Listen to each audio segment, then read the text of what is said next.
I'll let you know when we're at commercial here. Hold on. We're going to go live on YouTube.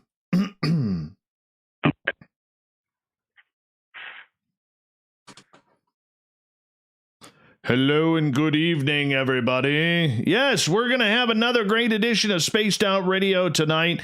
How y'all doing, YouTube? We're going to have some fun tonight getting into cosmic consciousness with author A Blayney. There we go.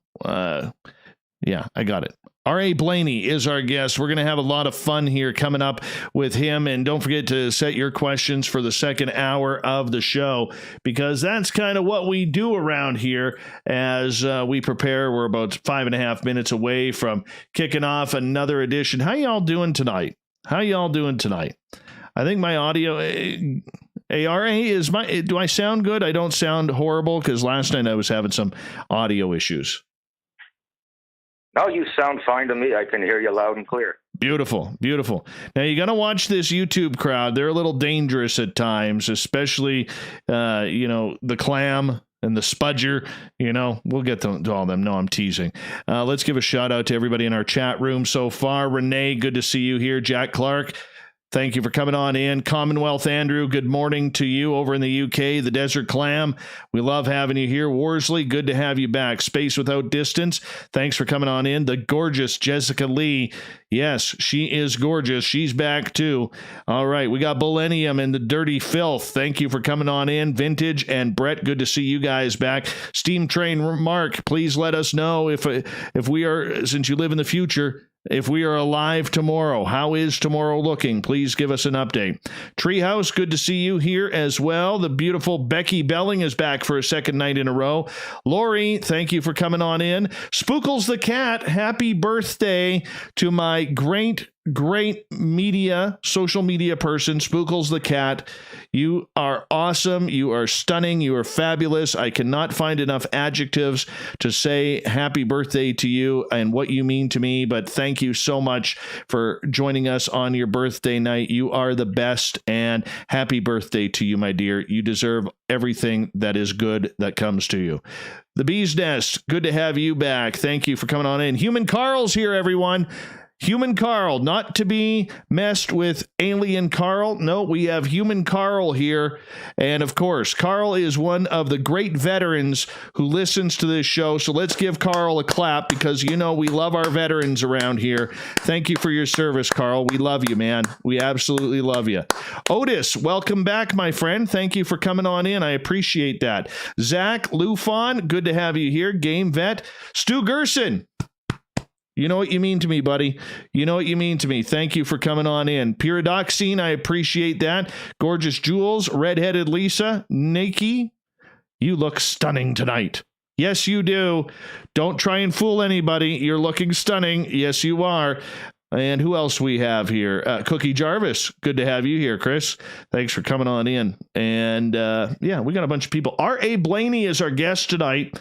Now, we're going to have some fun with him, because he gets into all the cosmic consciousness, realities, alternative realities. I've never really done a show like this.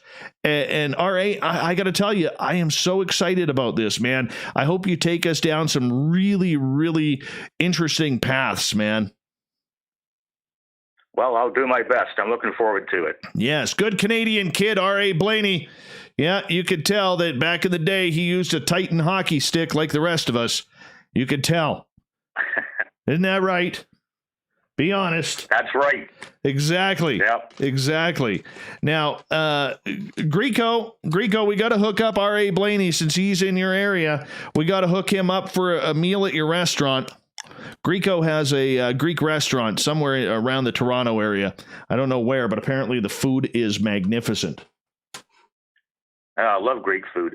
Oh, yeah.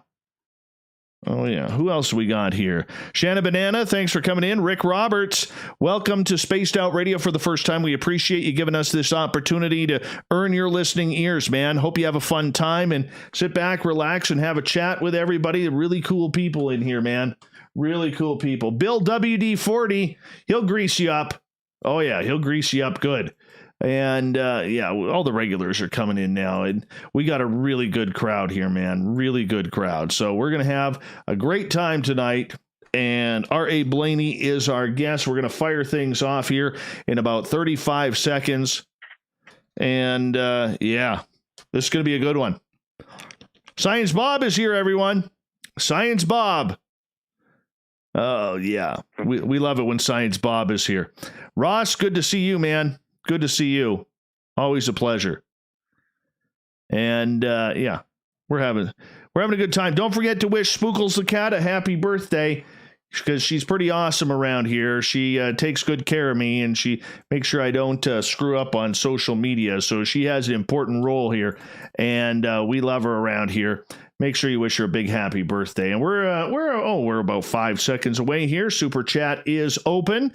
And don't forget to give us a thumbs up, give us a like, hit that subscribe button, do a little shopping at the SOR Vault on our website, and join the Space Travelers Club. I would appreciate that. Tommy L., good to have you here. Hi, beautiful Susan. Thank you for coming on in. All right, music's on. And R.A., I'm going to read an intro to the show starting right now. Hey, Nuck, how you doing, buddy? Here we go. From the stormy mountains of central British Columbia to you listening around the world, this, my friends, is Spaced Out Radio. I am your host, Dave Scott, sitting in the captain's chair of SOR headquarters.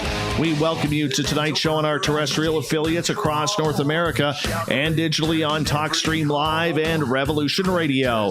If you want to take a listen to our archives, they are free at youtube.com/Spaced Out Radio. Just do me the favor, hit that subscribe button.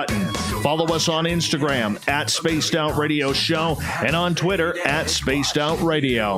Our website is spacedoutradio.com, where we have a plethora of features for you, including rocking out to Bumblefoot and reading up on Captain Shirk's SOR Newswire. Tonight's show is brought to you by Chive Charities. Help make the world 10% happier by visiting Chive Charities today. You can find them on our website. R.A. Blayney has traveled from spiritual consciousness into what we have all come to know as the physical world.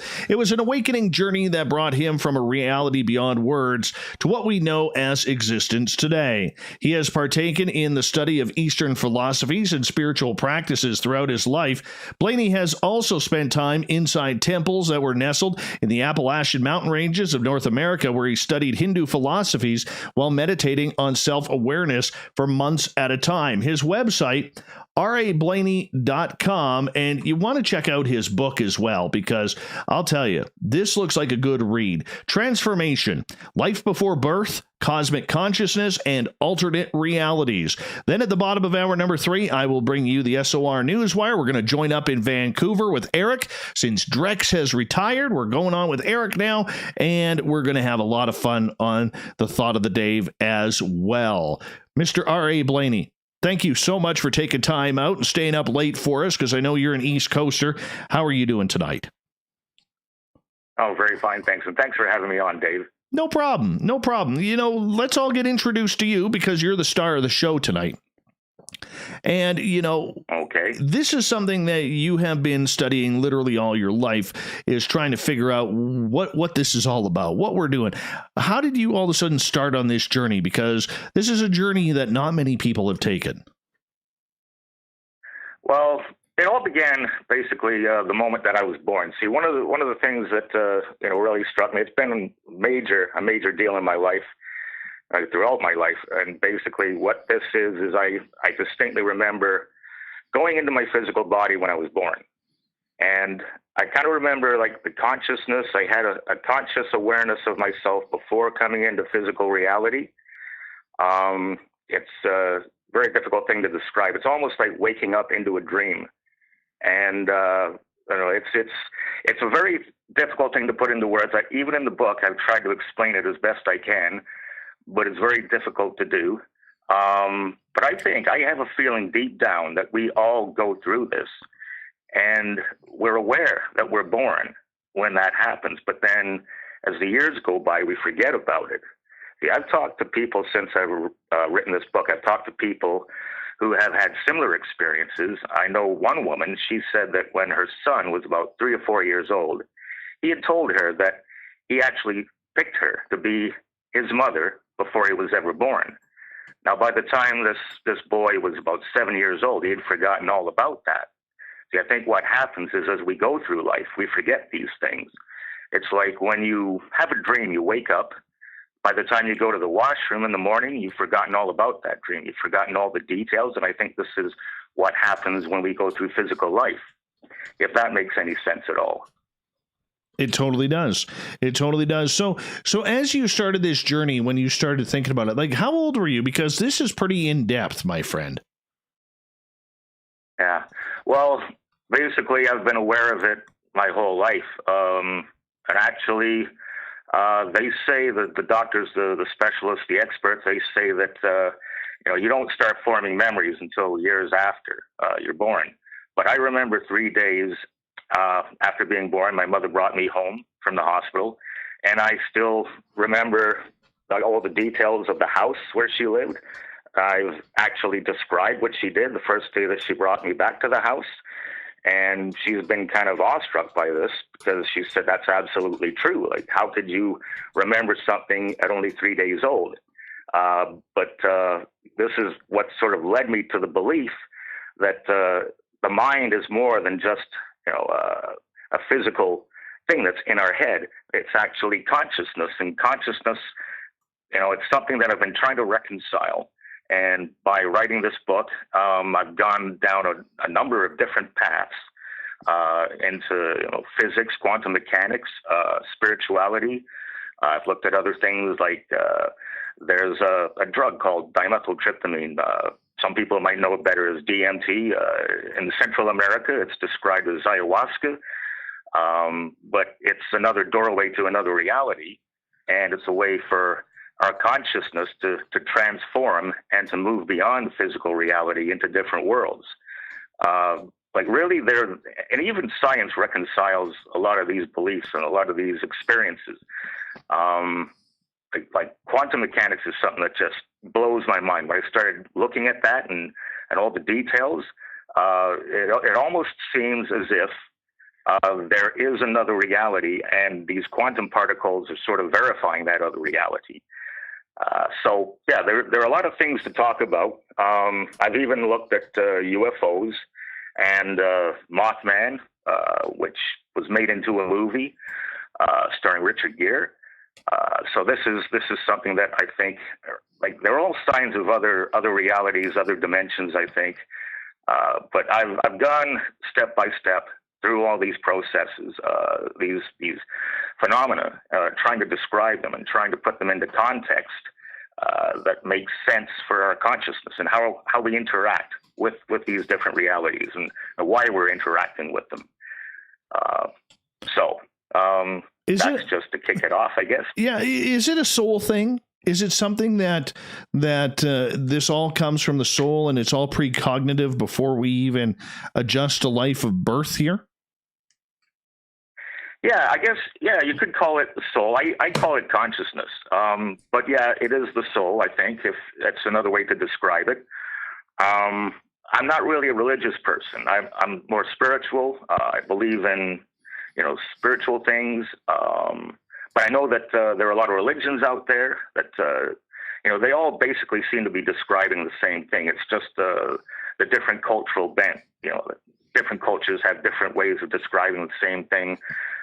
You can even go back before religion was even invented. You can go back, a couple of 100,000 years, where animism was very big. Like, animism is a belief system where, the people don't really believe in a Christian God or a Hindu God or a Muslim God, but they do believe in a supreme being, a spiritual being, and they believe that we interact with these different spirits that come into our world. And the American Indians, for instance, the North American Aboriginal people, Australian Aboriginal people, excuse me. They all have this belief system where you exist before you're born. You exist in the way that we naturally exist. And then when you come into physical life, it's sort of like it's not a natural existence. We kind of have to muddle through it. When we first come in, I think I know from my own point of view, when I first came into this reality, I had a hard time reconciling it, for many, many years. I used to have friends that said, when you die, you just don't exist anymore.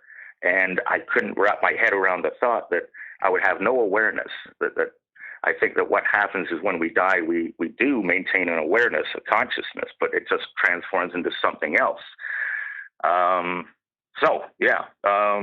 Basically, and what else can I say about this? I don't know.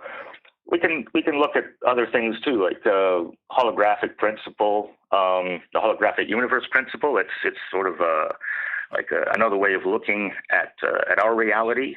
I don't know if any of you, well, probably a lot of your listeners have heard of the holographic universe theory, where they say that we don't really exist in 3 dimensions. We actually exist in a 2-dimensional world, but our reality is being projected here from somewhere that we're not aware of, and this sort of thing. So where are we from? Where are we from? Yeah, that's the question.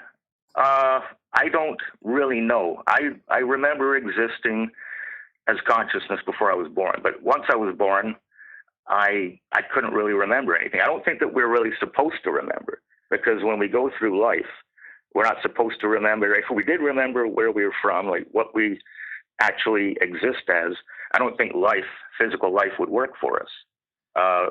It would be very hard for us to face the challenges, sort of like go through life. Like the whole idea of life is to experience it and to try and do the best that you can, try to be the best person that you can. But if we all knew that we actually exist as something else, I think a lot of us would probably just say, well, what's the point of living? It would make more sense to not know anything, just think that this life is the first and only life that we'll ever have, and then make the best out of it. If we did remember, our true origins, then I don't think, I think that it would be very difficult to go through life knowing that we exist as something else, and that this life is actually a type of illusion. Like if this holographic universe theory is correct, it's saying that that this life is actually an illusion also. So I honestly don't think that we're supposed to remember or know where we actually come from. Okay, so with that, do you believe in reincarnation? Yes, I do. I wholeheartedly believe in it. And actually, when I was born, I knew what was happening. I go into my physical body, and I knew what was happening, and I had this very familiar feeling that I had done it before. And I knew that I'd done it before. But I have no recollection of a previous life. I know some people go through hypnosis therapy to try and recall past lives. I'm not too sure how accurate these things are or how they work. I'm not even too sure actually how hypnosis works. But I know from my own point of view, the moment I was born, I knew that I had been born before. I knew I'd gone through this process before. And I think to myself, I have to remember. I have to remember what's happening to me, because if I stopped thinking about it, I knew that eventually I'd forget about it. So I made a conscious point of remembering that I had been born before, that I existed as something else before being born. But I mean, I don't claim to be an expert and know all the answers. If you look at other philosophies, like Tibetan monks, they have this Book of the Dead, and what they say is we go from consciousness, pure consciousness, into physical life. We die, and then we go back into the void, the ether, if you want to call it. They call it a bardo. But what happens is you're faced with some tests in that, and if you don't ascend, and to like the whole point of living and dying, according to the Book of the Dead, is to sort of like rise up. Your consciousness needs to elevate and go to the next level. But for many of us, it's a repeating cycle where we're constantly reincarnated. It's like we're living the same sort of like life over and over again until we get it right. What happens is, what am I trying to say here? What happens is, once we kind of figure out, we become spiritually aware, then when we die, we can choose to go to the next level of consciousness, which, basically, you're eventually going to become an enlightened being, that sort of godlike, spiritual, like immortal. The whole thing about this is, you know that, you're when you've gone through this a number of times, you know that you exist constantly forever. Like there is no real death.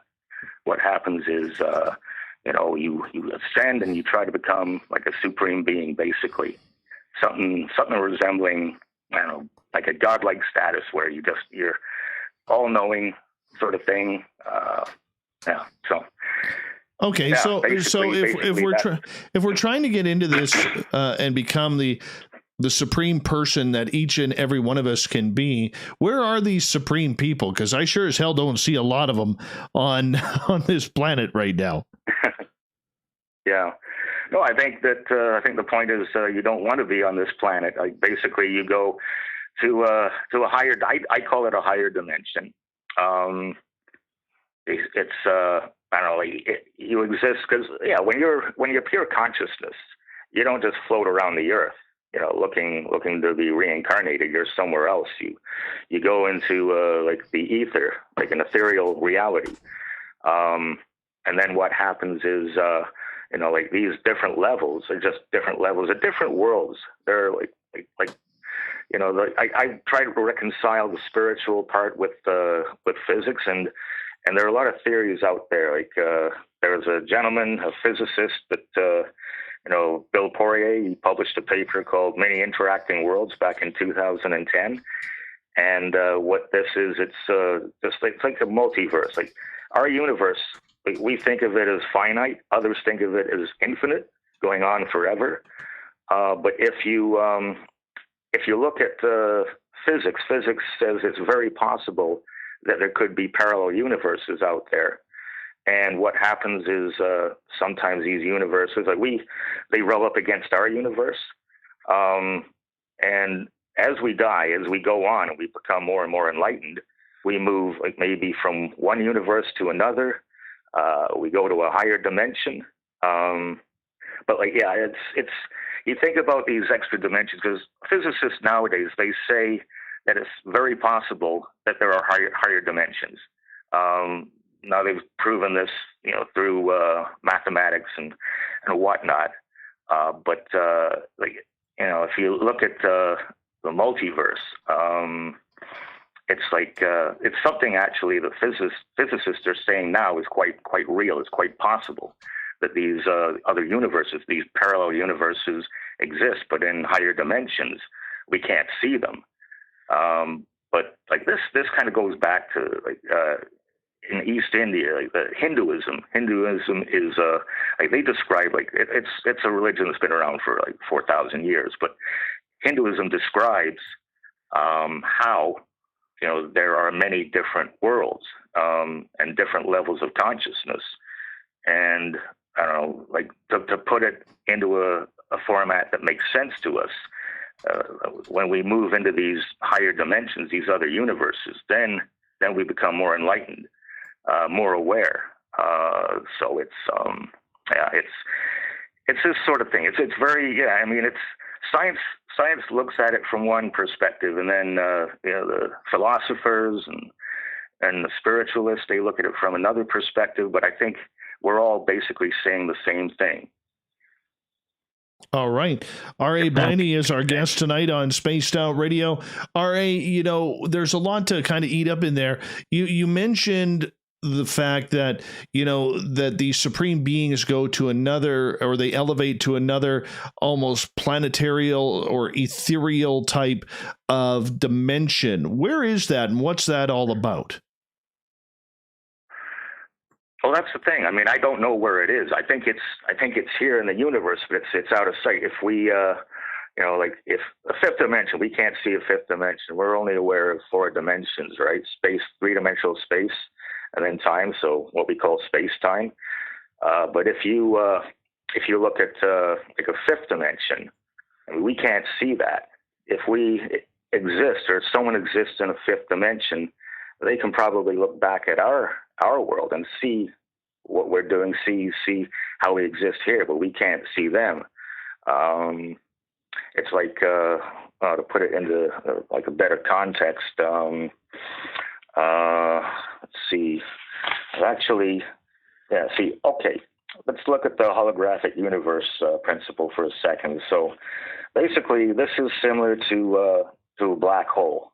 Black holes, they say, like, when something gets trapped by singularity in a black hole, the information is contained on a two-dimensional surface for all time. It will never escape, but that information is always there. This holographic universe principle postulates the same thing, that our existence is in two dimensions. We actually exist in two dimensions, and that information is always out there, and then we're projected into a three-dimensional world.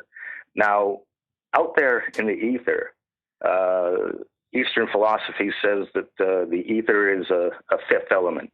So it's basically, like a type of space, but they say that like we can't really see the ether from where we are, but all the information, the Tibetan monks say that, or say to us that all the information contained in the universe is in the ether, and that anytime someone has a thought or an original idea, that it's coming from this vast, like, storehouse of information that's in the universe, that's in the fifth element, which is the ethereal world. And people like Albert Einstein, they have their breakthrough on relativity. It's theorized that information is actually coming from what they call the Akashic record, which is out in the ether. Like, all that information is always there, but just some of us are able to tap into it. I don't know, our minds are more receptive to it somehow. It's very difficult to, like, really say where these other dimensions are, because, like, we haven't really discovered them. We're just theorizing them for the moment. But I think that when our consciousness, goes, like, we die and our consciousness moves on, I think it goes into, like, another dimension, something that's beyond our sight, beyond our understanding. It's like things like, let's look at like DMT. Like, there was a fellow named Dr. Richard Strassman who wrote a book about some studies that he did, where he had some test subjects, and they took this DMT, which is a hallucinogen, and what they did, what they experienced was another world. They went into this other dimension where there was, like, two-dimensional beings that came to greet them. And the remarkable thing about all these test subjects is many of them experienced the same thing.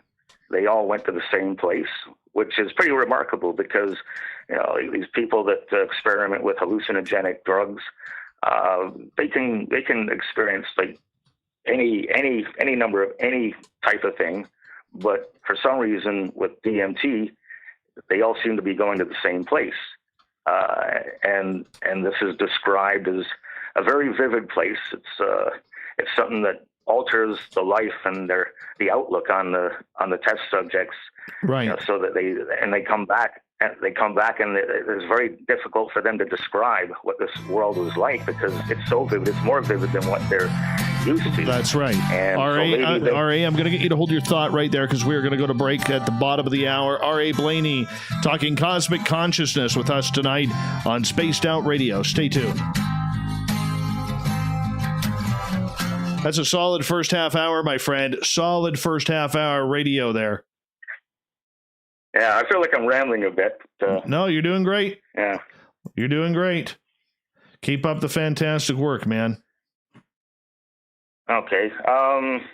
Yeah, I like, there are a number of things I can talk about. Like, Yeah, I'm just kind of like I feel like I'm all over the board right now. But I mean, I wrote a chapter on Mothman and UFOs as well, so I don't know. We'll if I can talk about that a bit. Oh, we'll talk about that. We're going to get into the cosmic consciousness aspect here, so that's what we're going to do next. Okay. Yeah. All right.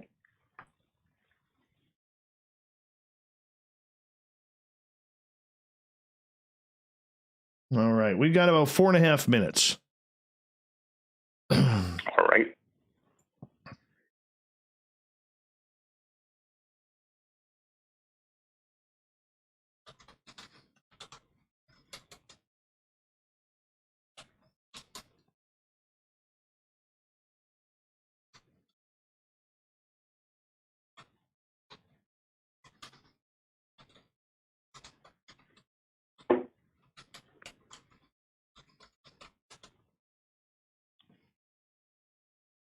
All right, YouTube, how y'all doing? Are we having fun tonight or what?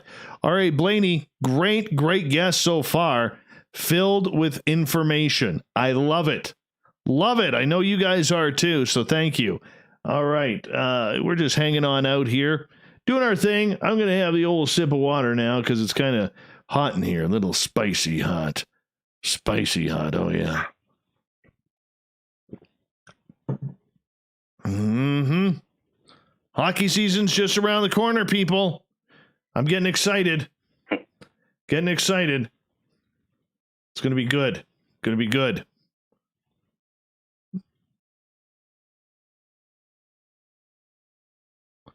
All right. Hi, Jenny. How are you?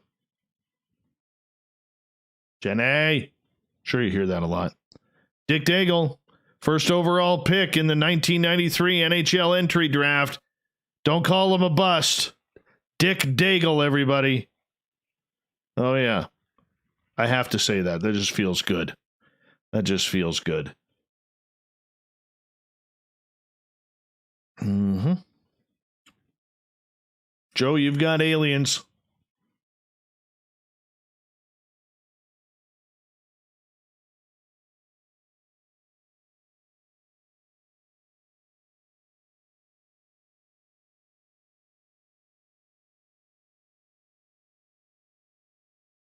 Let's see here. What else we got? The Michael Leger is here. There he is. The Michael Leger, everyone. Make sure you give him a round of applause. Mm-hmm. We've got about 2.5 minutes. 2.5 minutes till we kick off the show again. And thank goodness the audio is good tonight because now I don't have to spend an hour editing the first half hour of the show and redoing it. Oh my gosh, that was painful last night. Painful.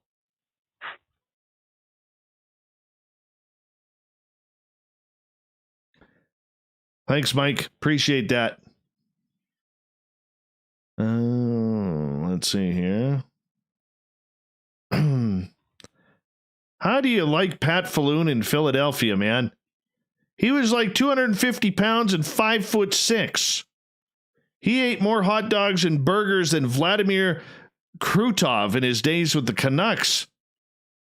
Oh, these hockey people, man. Hockey people. IYATFP, Chris. All right. You a Leafs fan there, R.A.? Guess you got no choice.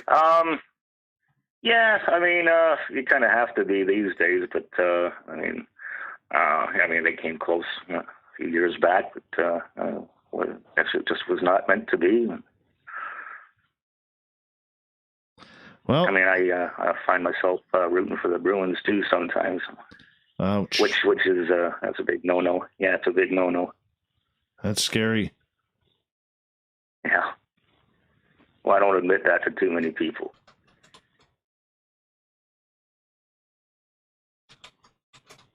All right, we got about 40 seconds.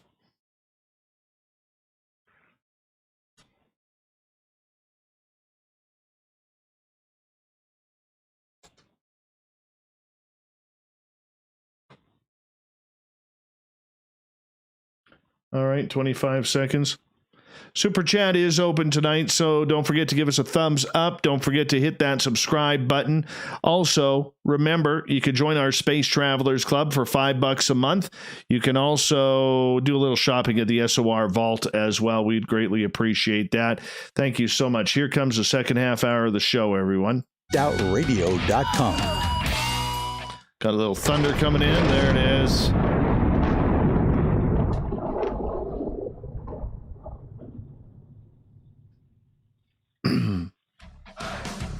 Music's on. Welcome back to the second half hour of Spaced Out Radio tonight, as there's a beautiful lightning storm just starting here at SOR headquarters. So if all of a sudden my power goes out, you know why. No, it's not aliens. It's Mother Nature tonight. Wow, that is good. Really good out there. Wow.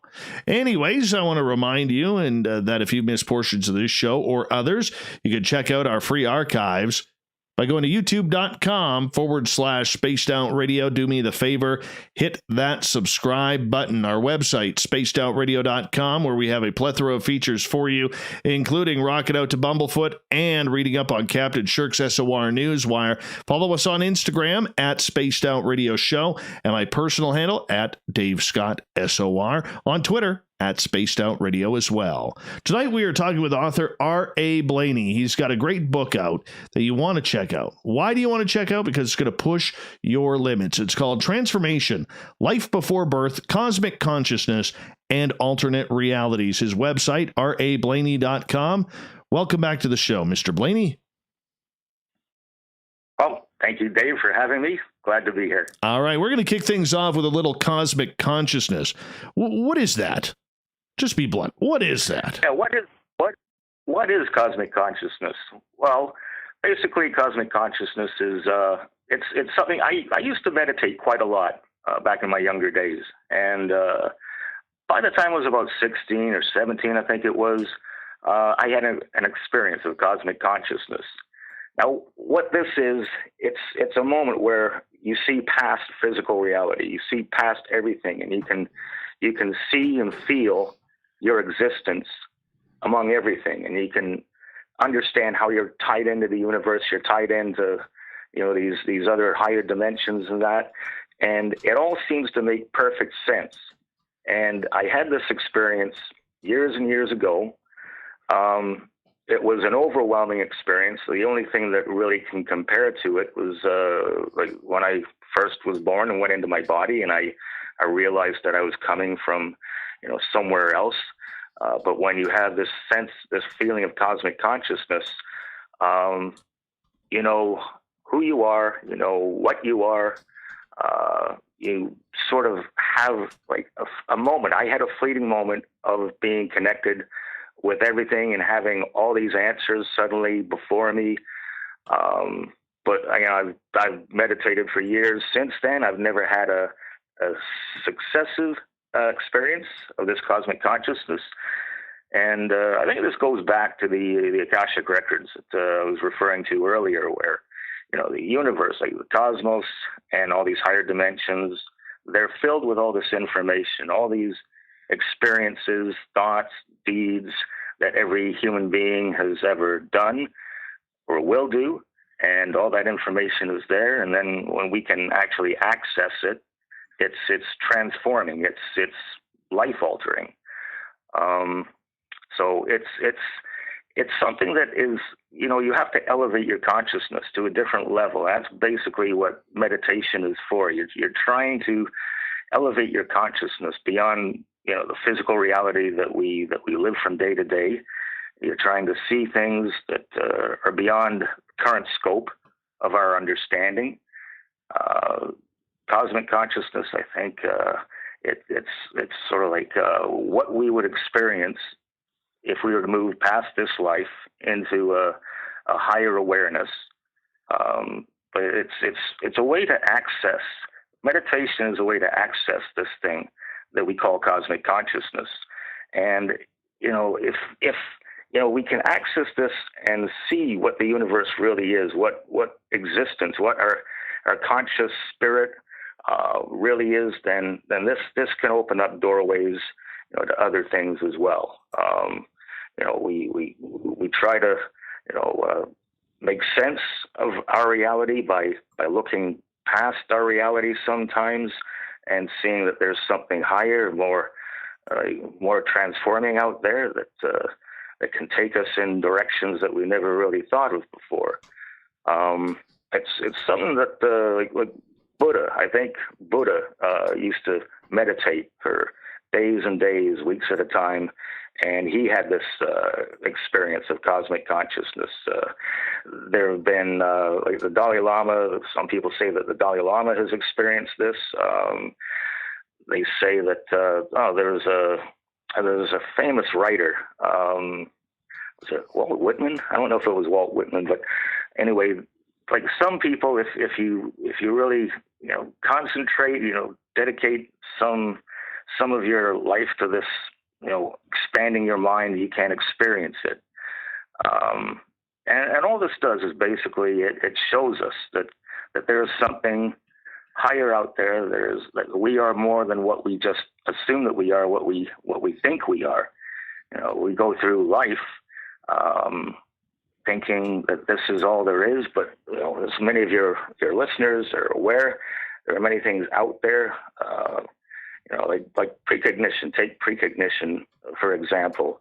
This is one of those things that there's a lot of debate. A lot of scientists say, "Oh, there is no such thing as precognition. That could not possibly exist." But there's a theory. There's a theory that actually outside physical reality, time doesn't really exist. But we experience time. We experience the past, the present. We never experience the future, because by the time the future comes to us, it's then the present. So really there's no future. But if we were to step outside this universe and look back, you would see that time exists without, there is actually no time. Like if you look at this three-dimensional world from outside, say a fifth dimension, you look back at this universe, a lot of physicists are saying now that time happens all at once, that the past, present, and future all exist at the same time. And I think that when we exist outside of physical reality, I think that we're aware of this. Like I know that when I was born and I grew up, I started to understand this whole concept of time that goes by. And I remember the first time I really understood that time goes in a linear path for us in physical reality. I remember thinking, oh, this is going to be a real drag, because it seems like, well, we have to count every second, every minute, every hour of our lives. And it just seems to be a very mundane thing. Whereas, if you're outside this reality, time happens all at once. Like it's kind of it's a difficult thing to wrap your head around. But I mean, I've done some research on this, and there are a lot of physicists out there that really do believe that time is a type of illusion, and that we've kind of like invented it in order to just make better sense of our life. I mean, certainly we do age, so it doesn't seem to make sense that time doesn't exist really, that it's an illusion, because we do age. The years go by, we get older. So this whole theory kind of like it's difficult to wrap our head around. But so when you have an experience of cosmic consciousness, you step outside of this reality, you can see that there is probably no time really when you look back. It's a very difficult thing to put into words. It's like, I'm no physicist, but I know the physicists believe that some of them do believe that there is this thing called a block universe, and that if you step outside of it and you can look back at it, it all makes perfect sense. That you can see the past and the present and the future all occurring at the same time.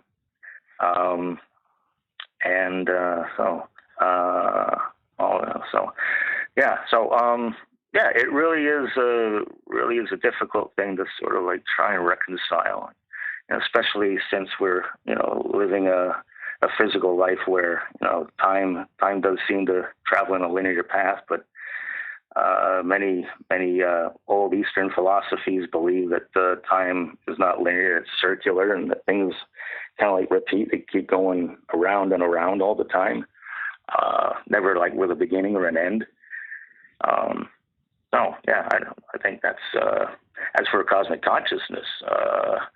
Well, you have that experience of cosmic consciousness, and that time doesn't really exist. Like for a moment, you step outside this reality, you can see this other reality, and you can see that there is no time. And everything's always eternal, happening all the time, sort of forever and ever. If that makes any sense. Well, we are the only creatures that base things on time. Animals don't. Mammals in the sea don't. Other creatures don't. Space doesn't. So why do you think that is? Yeah. Why do we have to make things finite? That's how we make sense of things. It's like it's very difficult to imagine how something can be infinite. I think there are a lot of people out there who actually don't want things to be infinite. They want things to have a beginning. They want things to have an end. It all makes sense for them.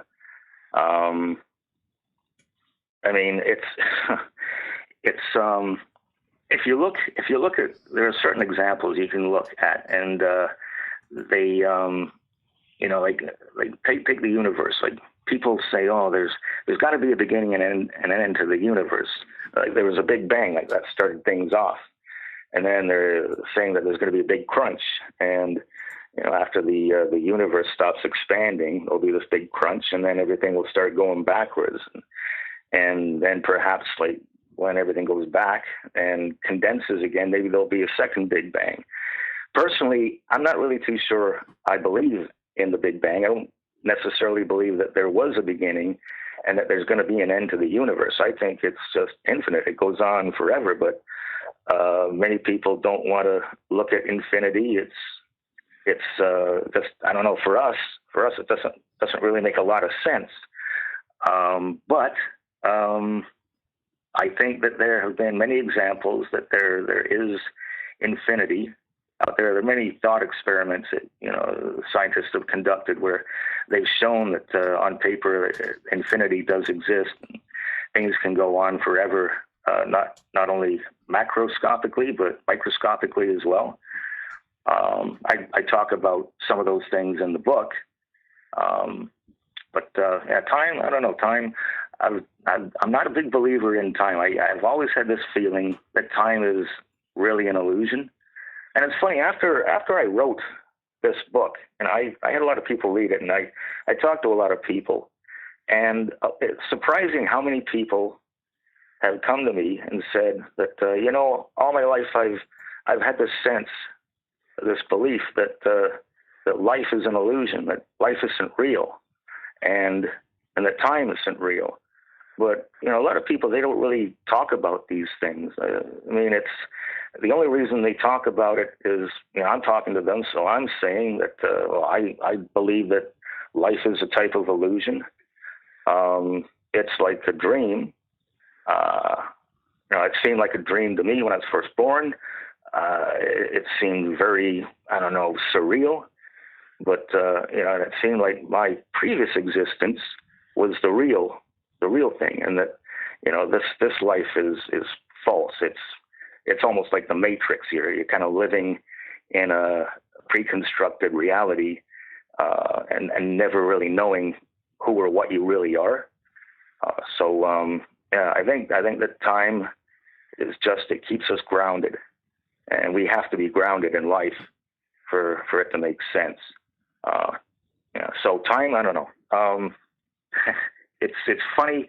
It's strange to think that time could not exist and that everything happens at once. Like, how do you wrap your head around that? It's a very strange concept, but there are a lot of strange concepts out there that science has reconciled, that science has shown is a very real possibility. I like to take certain examples, like quantum mechanics is a crazy field that has all kinds of conflicting things in it that don't really make sense in our world. Like, I mean, in quantum mechanics, you can have one particle that can exist in multiple places all at the same time. They call this quantum superposition.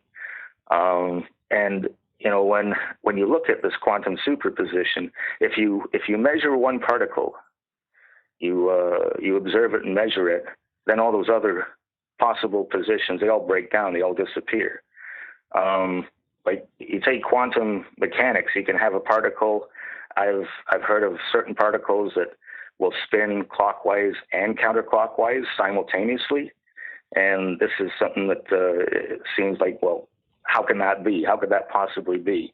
Another particle you can take, and if you rotate it, you can look at the beginning. You can look at a spot on a particle, and then if it rotates 360 degrees, it will have to rotate another 360 degrees. So it's doing a complete revolution twice before it comes back to that same point that you were observing.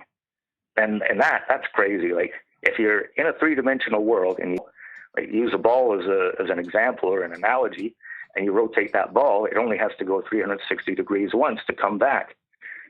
So how could you have something that rotates twice before it comes back to the original starting position? It doesn't really make any sense.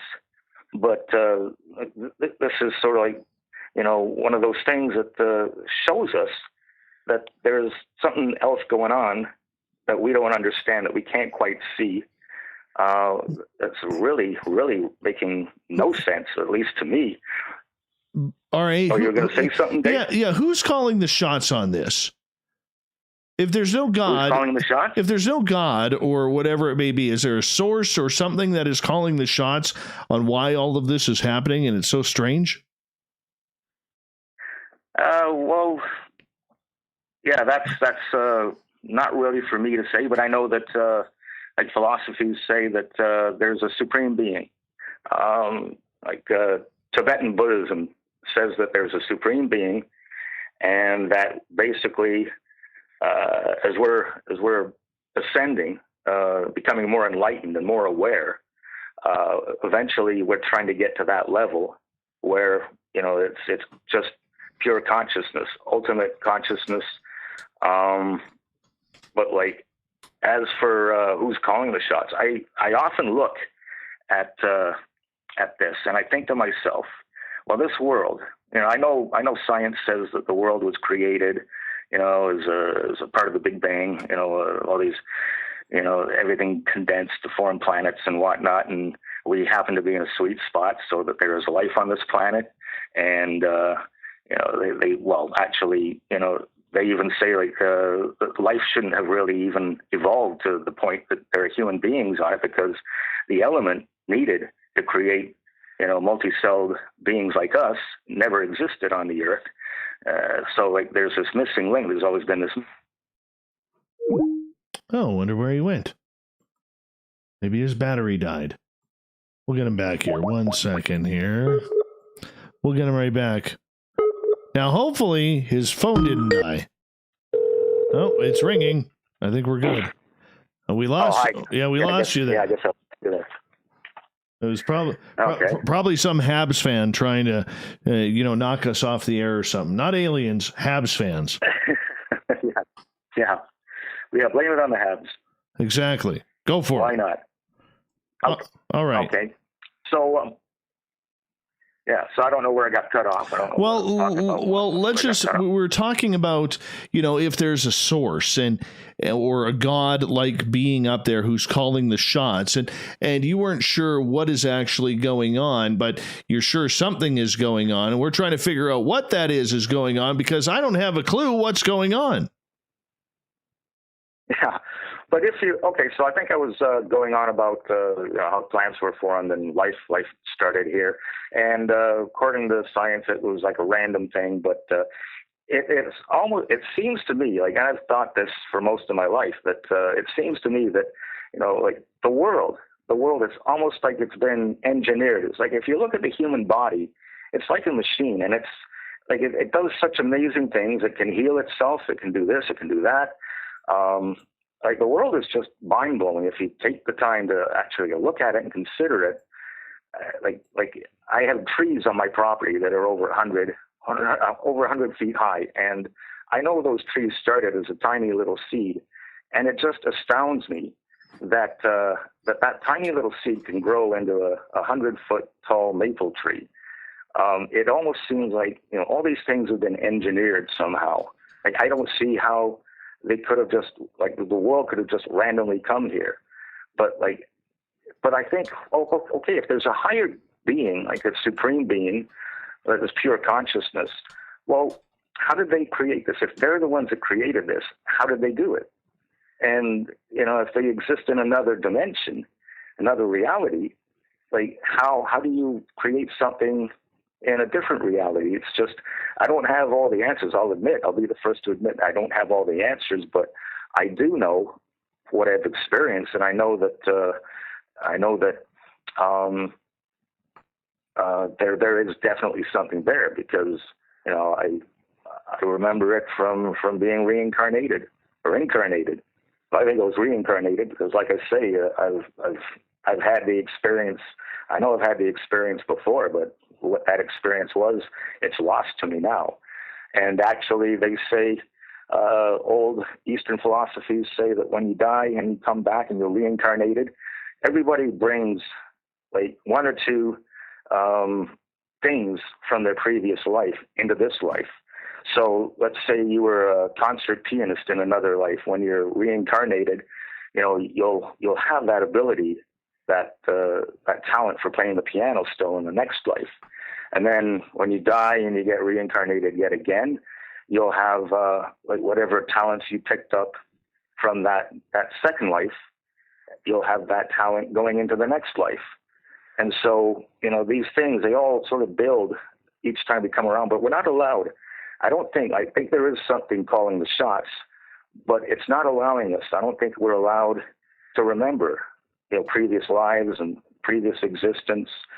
Like when we die, they say that the Tibetan, like these Tibetan monks say that when you die, you float around in the ether, and then you have a chance to move on to a higher level, become like a being of light, an enlightened being, and move into one of the light realms, where you're more like godlike. You're closer to like something that's like God, whatever that is. And like I say, I don't really subscribe to any religion, so I'm not really too sure, what godlike really is, except it's like a supreme being. You live forever, like you don't have to go through this constant cycle of being reincarnated. Once you see that, the physical world is more beyond it, you have the choice to move into the next world if you want. But you're kind of like, tested. Like when you're in this sort of ether, between places, between physical reality and then the next reality beyond physical, you're sort of tested, and you have to kind of decide. You have to move past whatever hang-ups that you brought, into the ether from your previous life. You have to sort of move beyond it. And I think that's what, reincarnation is all about, is you're learning each step. Like every time you come back, you're learning from the previous life how to do that, how to move beyond physical reality and get out of the cycle of being reincarnated constantly. Right.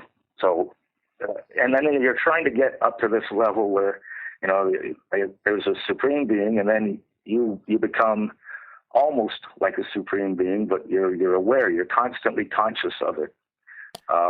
And you can move in and out of this realm, this conscious level. Well, that's good. That's good to know, my friend.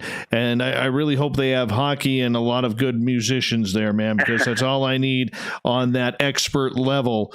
I just got to keep on leveling up like the rest of us. R.A. Blayney, I'm going to get you to hold on because we're going to go to break at the top of the hour. R.A. Blayney, everyone, his website is his name, rablayney.com. And we're going to continue. Are aliens superhuman? Let's find out when we come back from the break next on Spaced Out Radio, Hour 2 coming up. My friend, we got about 6 minutes. I'm just going to run my dogs outside. I'll be right back, okay? Okay.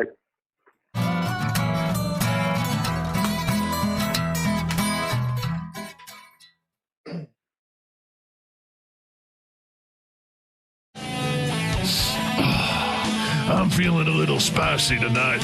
What to do? What to do? Why not get bumblefuck? 4 million Scoville units of pure hard rock. Bumblefoot hot sauces come in 3 flavors. The burning bumble. Tone it down a bit with Bumblicious and throw the sauce on everything. Spice it up. Bumble me, baby. Bumblefoot hot sauce. Get it today at kajans.com. Hey, space travelers. This is John Resig, founder of the Chive and Chive Charities. If you know anything about our website, you know we like to do things a little differently. We're not some faceless organization collecting money for a nebulous cause. Our donor dollars go directly toward life-improving items. Then we give those items directly to an underdog who needs it most. To become a donor with Spaced Out Radio's official charity, Chive Charities, just go to chivecharities.org/donate. Are you intrigued by Paranormal Talk Radio? You'll love the new Paranormal Radio app from TalkStream Live. You'll find a great selection of talk shows covering UFOs, ghosts, strange phenomena, and much more. Download the Paranormal Radio app now and start listening to the very best in paranormal talk entertainment, including the network you're listening to right now, the Paranormal Radio app, free in Google Play and the iOS App Store. Hi, this is Amber Beckrud, and I want to invite you to subscribe to our YouTube channel where we store all of the SOR show archives for free. And as an added bonus, every 2 weeks I'm posting brand new content on Cryptid Tales, where I will get into some of the spookier legends and folklore from around the world and tell the stories that go with them. Find us at youtube.com/Spaced Out Radio and check out Cryptid Tales today. Drop a comment and let me know what you want to hear. See you there. Are you an experiencer of something strange that can't be explained? Do you want help finding out what's going on? I'm Ryan Stacy, head of the Experiencer Support Association, otherwise known as TESSA. We've teamed up with Spaced Out Radio to investigate cases filled out in the SOR Sightlines report. We are independent and there's no cost to what we do. All we need is your experience. Let's find out what's happening together on the SOR Sightlines report. We all know on Spaced Out Radio we love a good beard and mustache, so why not take care of your facial hair with Mighty Moose Beard Oil? Made in Canada, we're taking care of beards and stashes around the world. We use 100% natural ingredients with our oils and balms to make your whiskers feel silky smooth. Use promo code SOR2019 at mightymoosebeard.com today.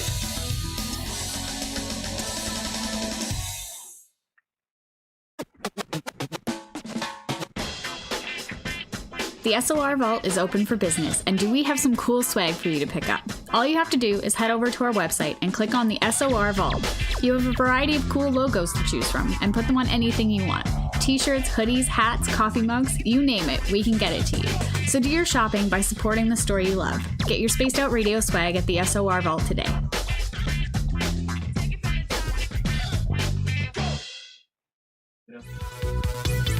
Hello, space travelers. It's me again, Carl. Don't forget to join the Space Travelers Club for just $5 a month and follow Spaced Out Radio on Twitter at Spaced Out Radio. Our Instagram, Dave Scott SOR. Our Facebook page is Spaced Out Radio Show. All right, Our I'm back. archives are free at youtube.com. We've got about 2.5 minutes here, my friend. Okay.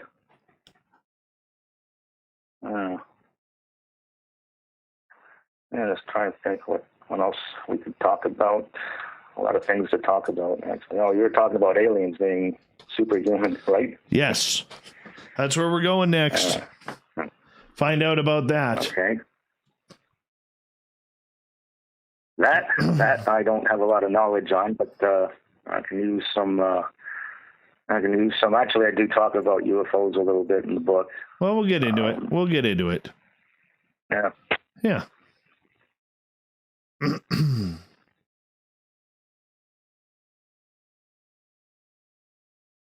Actually cracked open my window. It's raining so hard outside right now. Cracked open my window while the bugs aren't out, so that way I can cool it down in here. Yeah, nice. Yeah, man. Always got to like a good thunderstorm. Absolutely. they're saying it's going to rain here tomorrow, so there might be, they're talking about thunderstorms here, so that would be nice too. Trying to green up some of the grass out here. Yeah, well, we've had nothing but rain here I think we've had 2 sunny days in the last 3 weeks. It's looking like Vancouver where I am. Out. Yeah, okay. Yeah, it's always raining out there.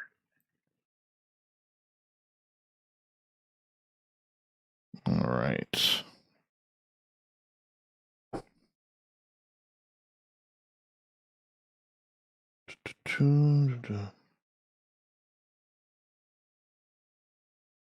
We've got about 40 seconds. Okay.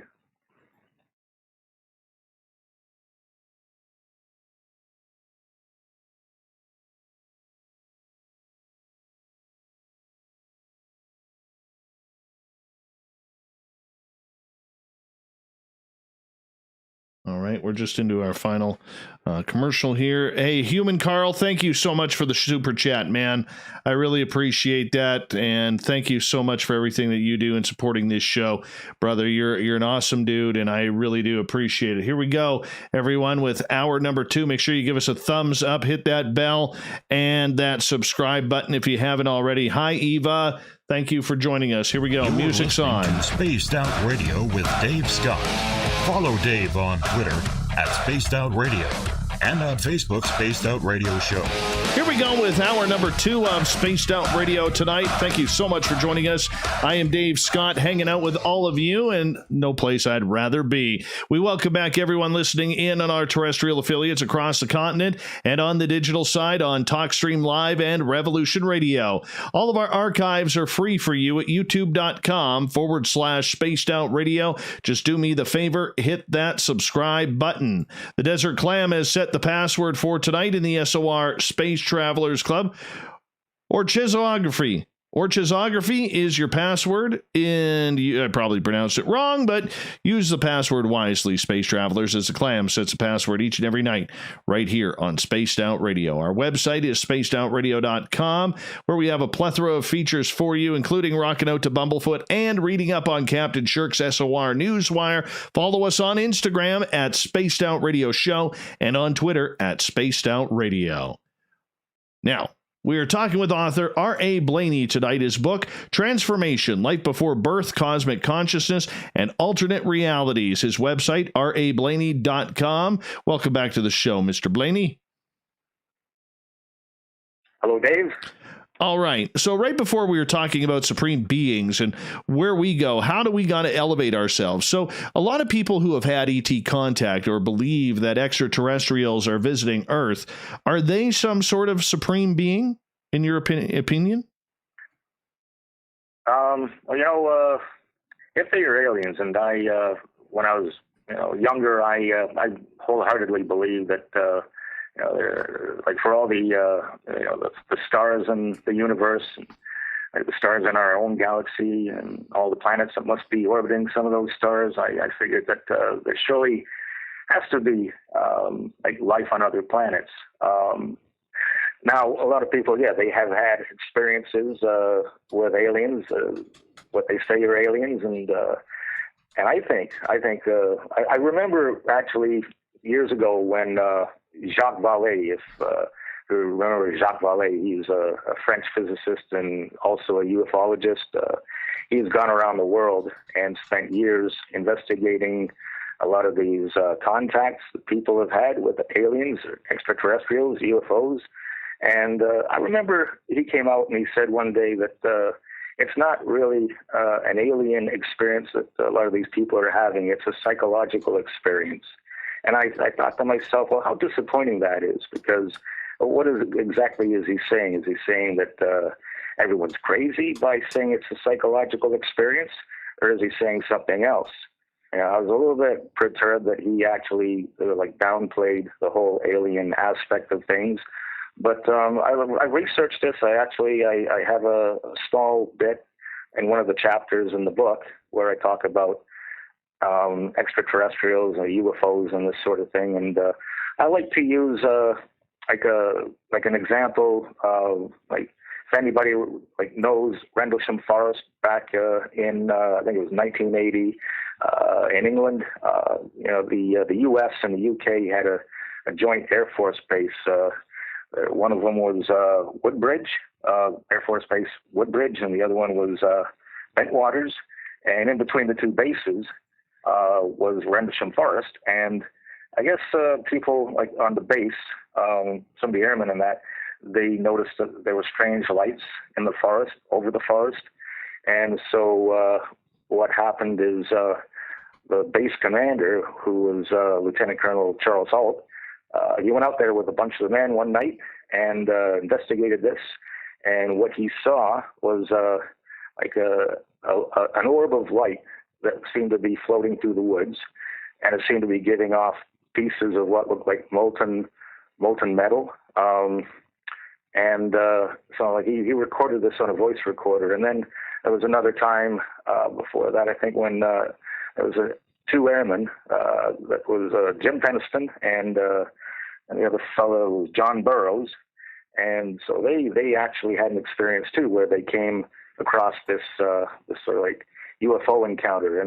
But it's interesting in that, everybody who saw, like all these three men, both these three men that saw these things, they each saw something different. So the lieutenant colonel saw what he described as a ball of light. And then I think it was Peniston. What he saw was a triangular shaped UFO that had actually landed in the woods on, three or like a tripod, where there were actually indentations in the woods later on. But then the other airman, who was like John Burroughs, he was with Peniston at the time. But yet, even though Peniston saw this triangular shaped UFO, which took off in front of him and went flying off into the air, Burroughs saw something completely different. So you have three witnesses that all saw different things. And you're thinking, well, how could they each see something different? So therefore, okay, maybe this is a psychological event. Like a lot of people have sort of described UFO encounters where, something will appear in the sky, and then it's sort of like some of them have this experience where that UFO, like it sort of morphs into something. Like, if these people are thinking this is an alien spacecraft, it will actually morph into an alien spacecraft. And that is because somehow that witness is expecting the event to be an alien spacecraft. So now all of a sudden it makes sense, this whole psychological phenomena. So maybe these aliens or these experiences, maybe, it's like they are supernatural. It's like it's something that is beyond our understanding yet again. And we're each we're each seeing something different, but yet it's the same event. Like there have been many encounters where people see a flying saucer or a triangle-shaped ship floating over the air or through the air over their neighborhood, not making a sound. But some will see one thing, and then others will see something different. They'll describe it as something completely different. So what is it? It's like everyone is sort of expecting like something different, maybe, and it's like the event becomes what you're sort of expecting. Why is that? I don't know. But if it is an actual physical ship from another system, you would expect everyone to see the same thing. But why is it that they're all seeing something different? It's like what was the other thing? There was another event. I can't remember what the name of it was. Where the fella disappeared. There were a bunch of lumberjacks and Travis Walton. The one guy, yeah, that's it. Yeah, Travis Walton. Okay, so he describes like seeing people that look human, but then like at the same time he had the sense that there was something off about them. They weren't really human. There's something it just rubbed them the wrong way. And you get these descriptions quite a lot. Like people are abducted. They're taken aboard a craft, and they're like they'll see an alien. They'll see like a gray, and then, they'll be freaked out by it. And then a human figure will come along and, take them into another room. But they always seem to describe this human figure as not quite being right. There's something off about them. So, I don't know. I think that, it's like they're sort of, I don't know. It's very, I haven't really done enough studying to really know for sure, or make a determination over what it is. But I know this fellow Jacques Vallée. He did spend a lot of time, and he was saying that this phenomenon, it's not what a lot of people think. And I think to myself, well, actually, if aliens could come to this planet, why haven't they presented themselves to us yet? Why haven't they come out and just said, here we are, we're your neighbors, 100, million light years away, but we're your neighbors. We're in the same galaxy. Just thought we'd stop by and say hello.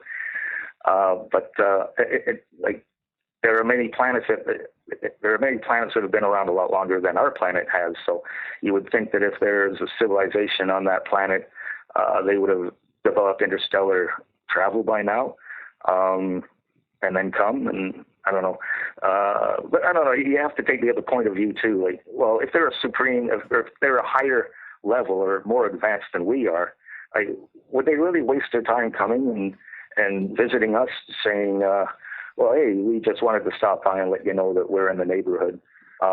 Because it'd be kind of us saying to, going out into the woods and then saying to a colony of bears, we just thought we'd drop by and let you know that we're here. Are we really going to waste the time doing that? If we're of a higher intelligence than the bear family or whatever. But I don't know. It seems there's definitely something going on, but as to what it is exactly, it could be aliens, or it could be something else. It could be something I'll take the Mothman for instance. Mothman, it was speculated. John Keel did that book, Mothman Prophecies, and he had this theory that Mothman was actually from another dimension. And gave all these prophecies. I think it almost sort of sounds like maybe some of these UFOs or alien craft, maybe they're actually coming from another dimension. This is why they're somehow able to sort of change their shape. They can be one thing to one person and something else to another person. This whole idea that it might be a psychological factor, it's making sense, but it's not so much that people are crazy for having these experiences. It's just they're coming from, this higher dimension into our dimension. And, they just seem to have these extraordinary powers that they can be represented as many different things. So that does seem a little bit incredible. But I don't know. I like to think that there's other higher intelligent life out there. By many accounts, we are already being visited by these beings. But as to what they are, if they're a supernatural, extra-dimensional being, or if they're actually traveling from another planet in a physical ship, it's difficult for me to make that determination. Other people have already made that determination. They stand by, their claims that they have been abducted by aliens. Some have communicated with them. Other people, I don't know. They seem to think it's some kind of some kind of psychological supernatural event. But yeah, I mean, I don't know. I watched a lot of these shows too, these ancient alien shows, and it seems like there are a lot of things going on. I mean, definitely this Rendlesham Forest example. These are credible witnesses. These are people that are trained. They're military personnel, and they're trained to report accurately what they see. So there's definitely something going on. But as to what it is exactly, it's maybe, I don't know. It sounds like it's something supernatural from their accounts. How can three people have three completely different experiences with this alien craft or this UFO? it just seems fantastic. A Blayney is our guest tonight on Spaced Out Radio. We talk a little bit about other dimensions. Do you believe that we are living in a simultaneous universe with other dimensions? Yeah, I do. Okay. I think that's quite possible. And I believe that this idea, like you were asking earlier, where we go, how we get to these other dimensions, where the Supreme Being lives, if there is a Supreme Being, I believe there is. But I think these other dimensions, I think we move into them when we die. I think we can go into a void. Like we can decide to go into a higher dimension, or like usually like it's described when you die, you go to this place called the Bardo. Tibetan monks believe this. Like for hundreds of years, they've been talking about this Bardo, where you dwell, and you can either ascend to a higher dimension or a higher level of consciousness, or you can come back into the physical world and try it all over again. But when it comes to this Bardo, you have the choice. Like, I mean, you can move into the next dimension, or you can choose to stay here and try it all over again. And I don't know, sometimes I think, I know I was reading the other day about how the Dalai Lama, he's decided he's not going to reincarnate next time. He's had enough, because according to, Tibetan philosophies, Dalai Lama gets reincarnated all the time, and the monks go on this hunt to try and find him, so that they can, they usually find him as a little boy. They put some tests in front of him to show that he actually was the Dalai Lama in a previous life.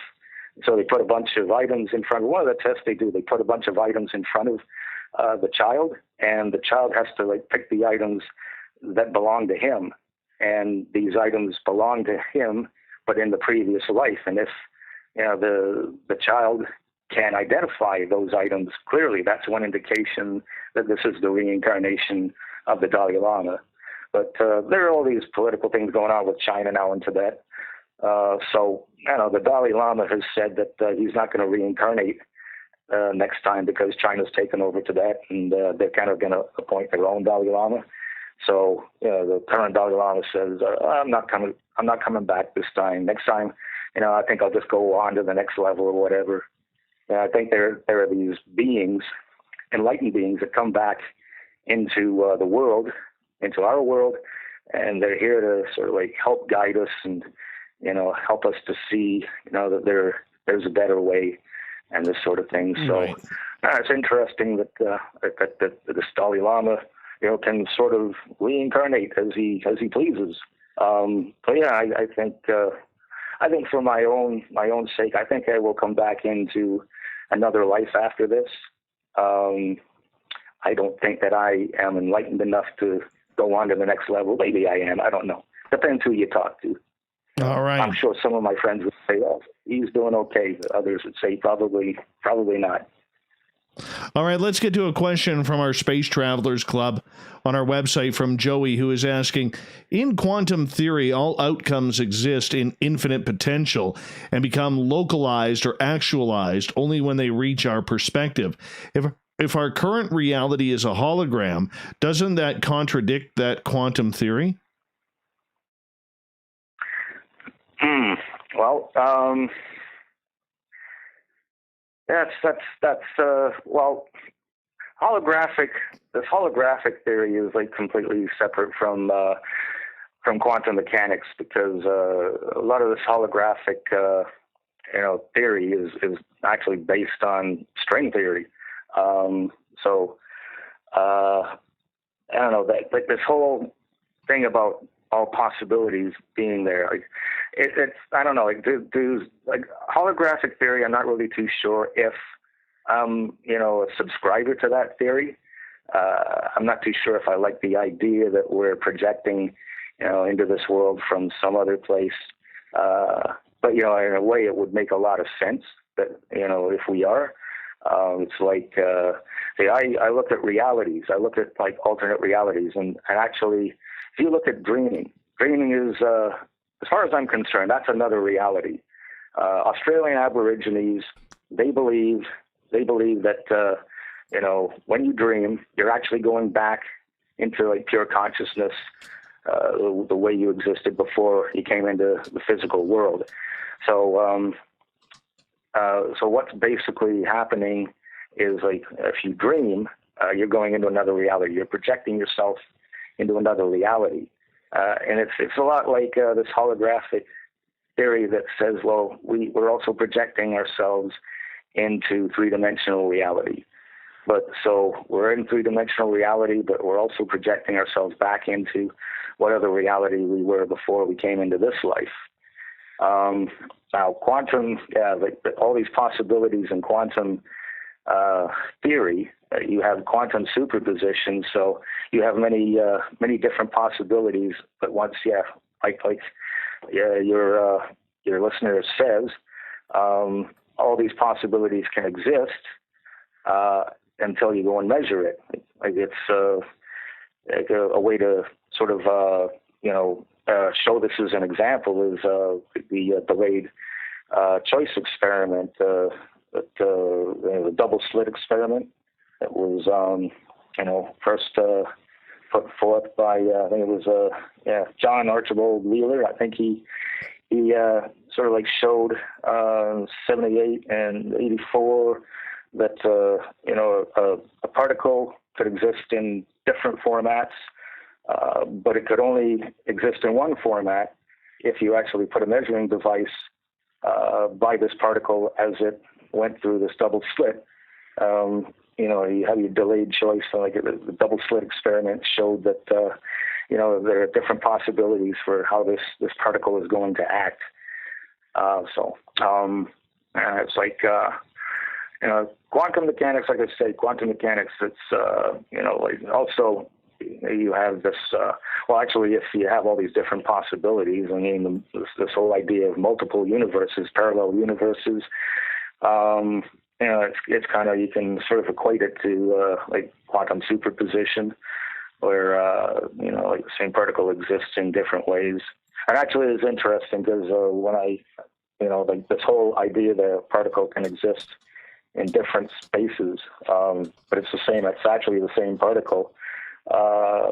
This Bill Poirier, he speculated that the reason why you have quantum superposition is because you have alternate realities. You have multiverses that are like rubbing up against ours, and so like you're interacting. Our universe is interacting briefly with another universe, and so that's why you have quantum superposition. That's why it seems like you have multiple particles that are the same particle existing in different spaces, because it's actually a parallel universe. That seems to me like maybe it's a bit of a reach. I don't know. But quantum superposition, quantum entanglement, where the characteristics of one particle can also affect the characteristics and display the same characteristics with another particle that's separated by a long distance.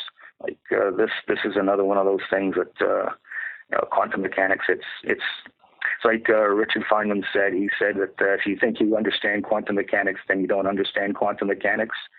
Which I always thought was kind of a cool saying, because a lot of people, like even the physicists that study quantum mechanics, like they even say that it's a bizarre field of study. You're seeing things that really it's hard to reconcile them. I mean, it's separate though from this holographic universe theory. These are two different schools of thought, right? So, quantum.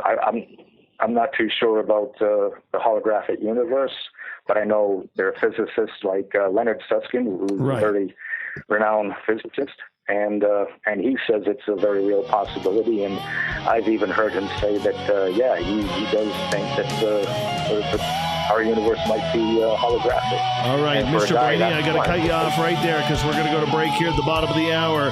More with R.A. Blayney, Cosmic Consciousness, coming up on Spaced Out Radio. That's a good one. That's a good one. Yeah. We're doing well. We are doing well. That's good. Like I say, I'm a little all over the board, but there's a lot of different things to talk about, and I'm trying to touch on a number of them. But it's one of those things. Like I say, this is my first experience doing an interview, and it's certainly it's taught me a lot so far. Different, isn't it? Yeah. Yeah, I'm not used to talking so much, but actually, it's pretty good.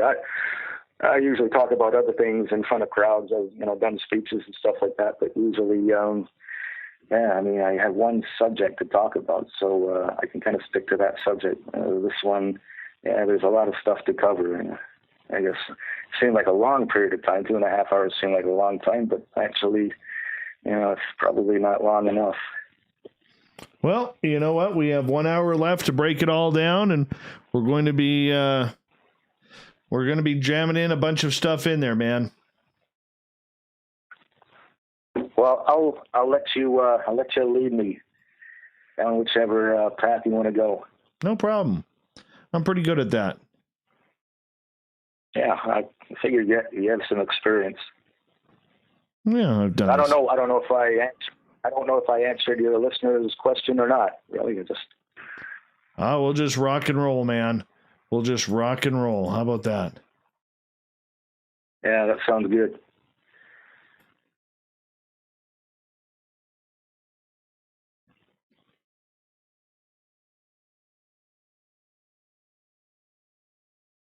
My dog is freaking out in here because of the storm that's on. He hates thunderstorms. Hates them. Yeah. Yeah, I had a dog like that too. Go and hide under the bed. Oh, yeah.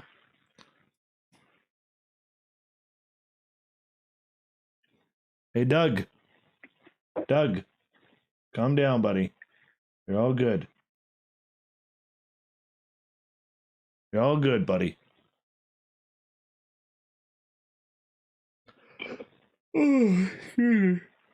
Oh, apologize. Been going since 7 o'clock this morning. I am done for the day, man. Yeah, that's a long day. Oh, yeah.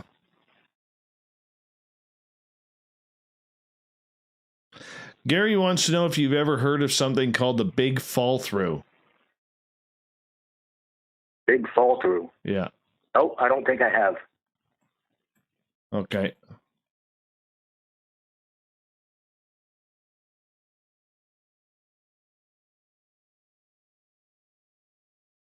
We got about 2.5 minutes. Okay. So what do you want to talk about next? I don't know. I haven't figured that out yet. I'll get there.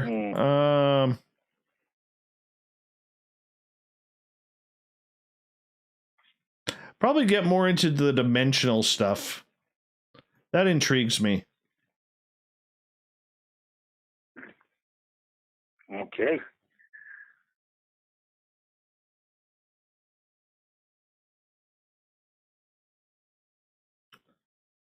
No, not at all, Devin. Not at all.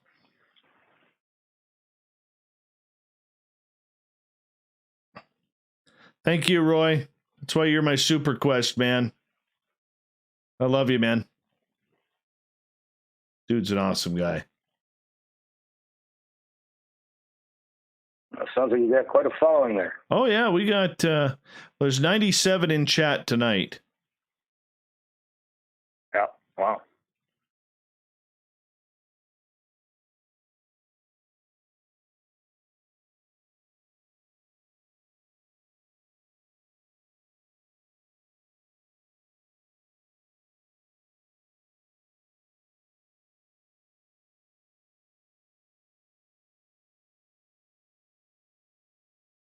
All right, we got about 40 seconds.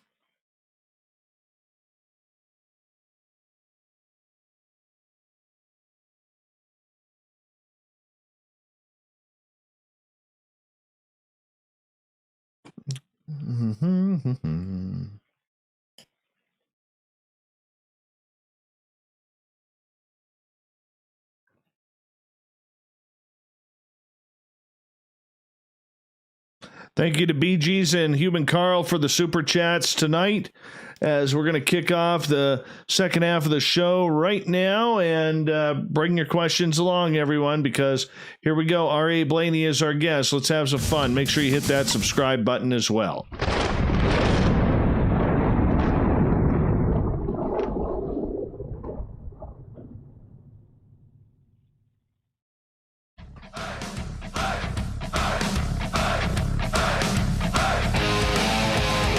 We pass the halfway point of Spaced Out Radio tonight. I am your host, Dave Scott, sitting in the captain's chair of SOR headquarters. Great to have each and every one of you with us tonight. Reminder, if you've missed portions of this show or others, check out our free archives by going to youtube.com/Spaced Out Radio. Just do me the favor, hit that subscribe button.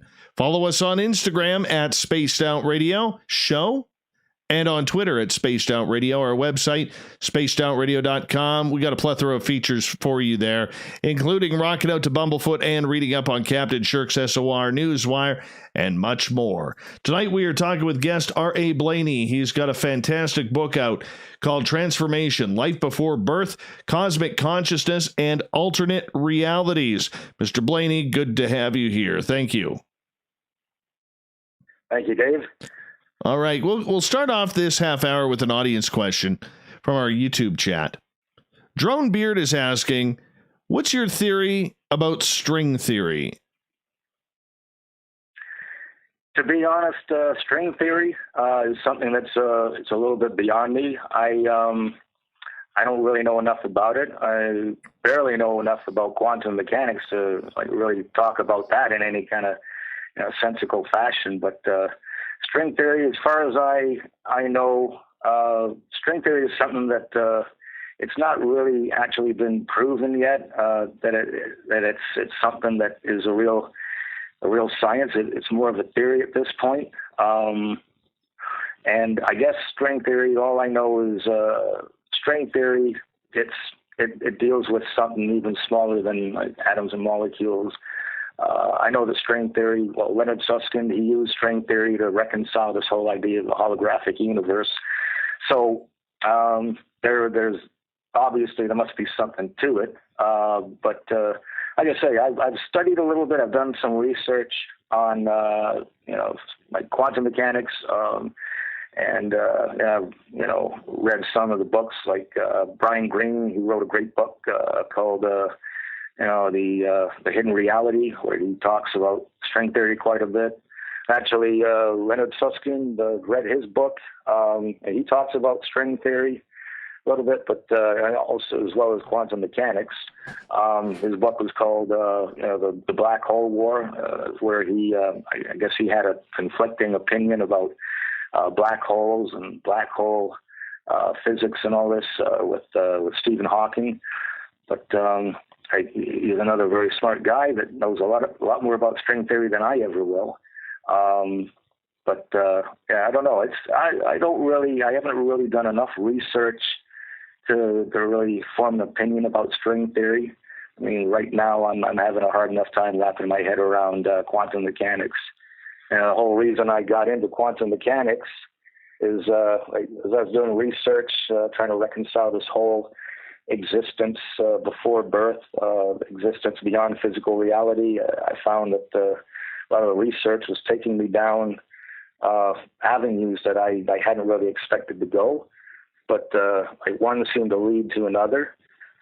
So I started doing research on what sort of seemed to fit in with this whole idea of existence before birth, existence like on another plane of reality. So yeah, to answer that question, basically briefly, is that I don't know enough about it. I mean, maybe I'll be able to take some time this winter and look more closely at it. But right now I've got my hands full with quantum mechanics, and I don't think I'll ever fully understand that at this point. All right. Well, let's get back into dimensional theory for a second, because Do you believe then that there are multiple timelines going on, which would mean potentially there are multiple versions of each and every one of us on those timelines? Yeah, I think that's a very real possibility. I think like a lot of the theory states that these alternate universes, these parallel universes, they all contain alternate versions of us. And this actually, maybe we can sort of like reconcile that through this whole idea of quantum superposition, where there are all these different trajectories and timelines with these particles. Like the particle that superposition says that the particle exists in many different places at the same time and travels along different timelines. But when you look at it, once you measure one, then all the others break down. But I think that, it's very possible that there are different versions of us, and we might exist, in all these different realities, but in different ways. There's something maybe different about us, or we're living maybe a little bit of a different life. It might be similar to our life, but it's a little bit different somehow, and each version is a little bit more different. When I think about this whole quantum superposition, I think about this thought experiment, Schrodinger's cat, where he had this thought experiment where he placed a cat in a box, and then he placed a canister of cyanide that would break down over time. And then once the canister broke down, containing the cyanide poison, the cat actually exists in two states. It's alive and it's dead at the same time, but you never know which one it is until you open the box and see if the cat is dead or alive. It's just a little thought experiment that Schrodinger conducted, just to sort of give people a better handle on this whole idea of quantum superposition. It's basically like an analogy, but there was a joke. I think people were making these shirts, that said "Wanted, Dead, and Alive, Schrodinger's Cat," basically poking fun at the idea that something can exist in multiple states at the same time. But yeah, and then it goes into but only one state will come true once you observe it, and that's sort of the whole premise of this quantum mechanics of superposition, is that only one possibility exists the moment you measure it, but until you measure it or observe it, then multiple conditions can happen. There are all kinds of possibilities. So I think that transfers onto this whole idea of a multiverse, that there are different things going on, but in different dimensions. And I try to, say that, to us, like these dimensions, I say when we move to a different level of consciousness, it's like moving to a different universe, like in a higher dimension, a parallel dimension that we can't see. So when you're actually, moving into a higher level of consciousness, it's like traveling into a different universe.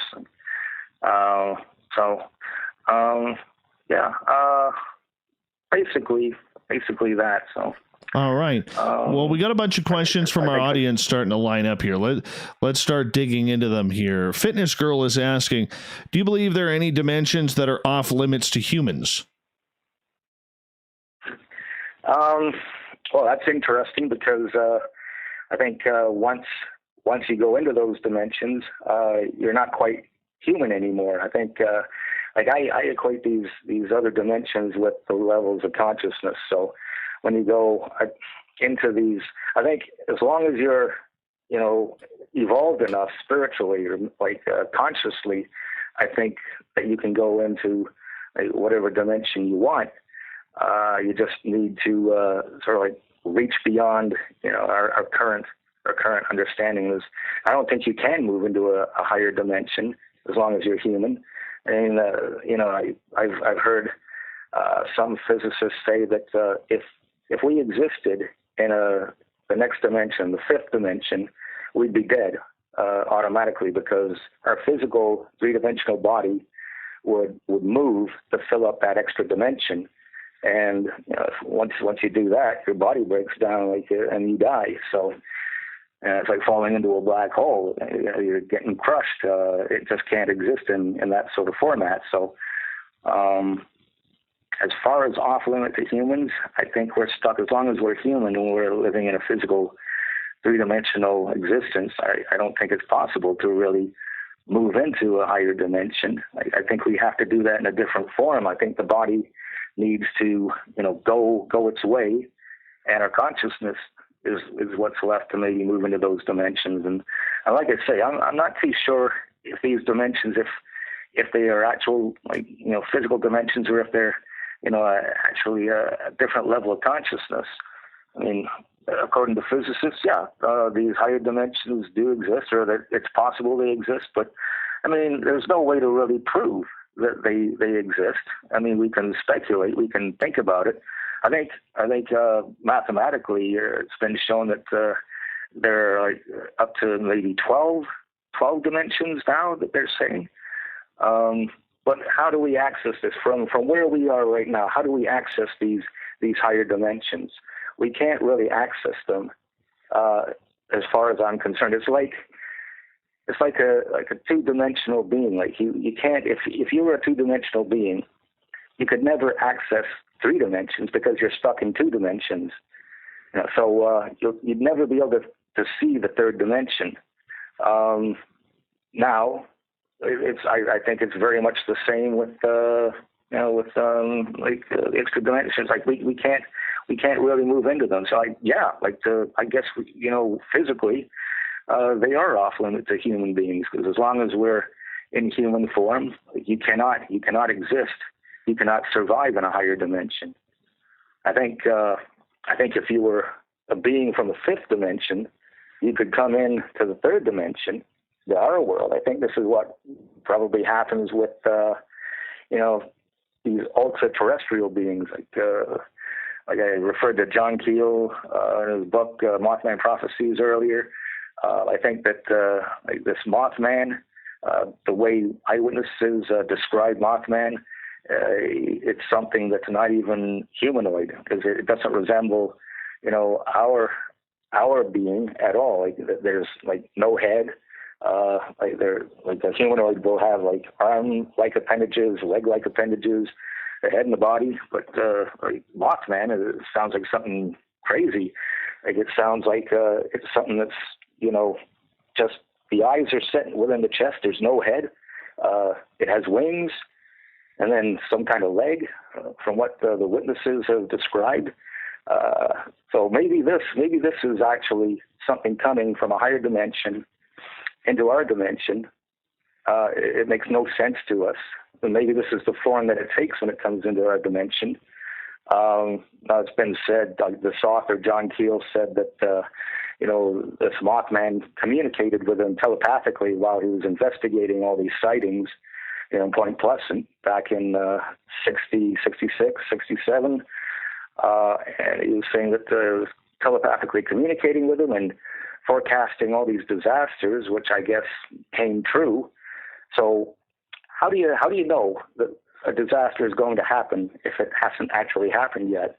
But if I go back to this whole idea of a block universe where everything happens all at once, like the past, present, and the future has already happened, you can see it all at once. If you step out of that three dimensions and you're in the fifth dimension and you're looking back at the three dimension, and you can see everything that's going to happen that actually has happened already.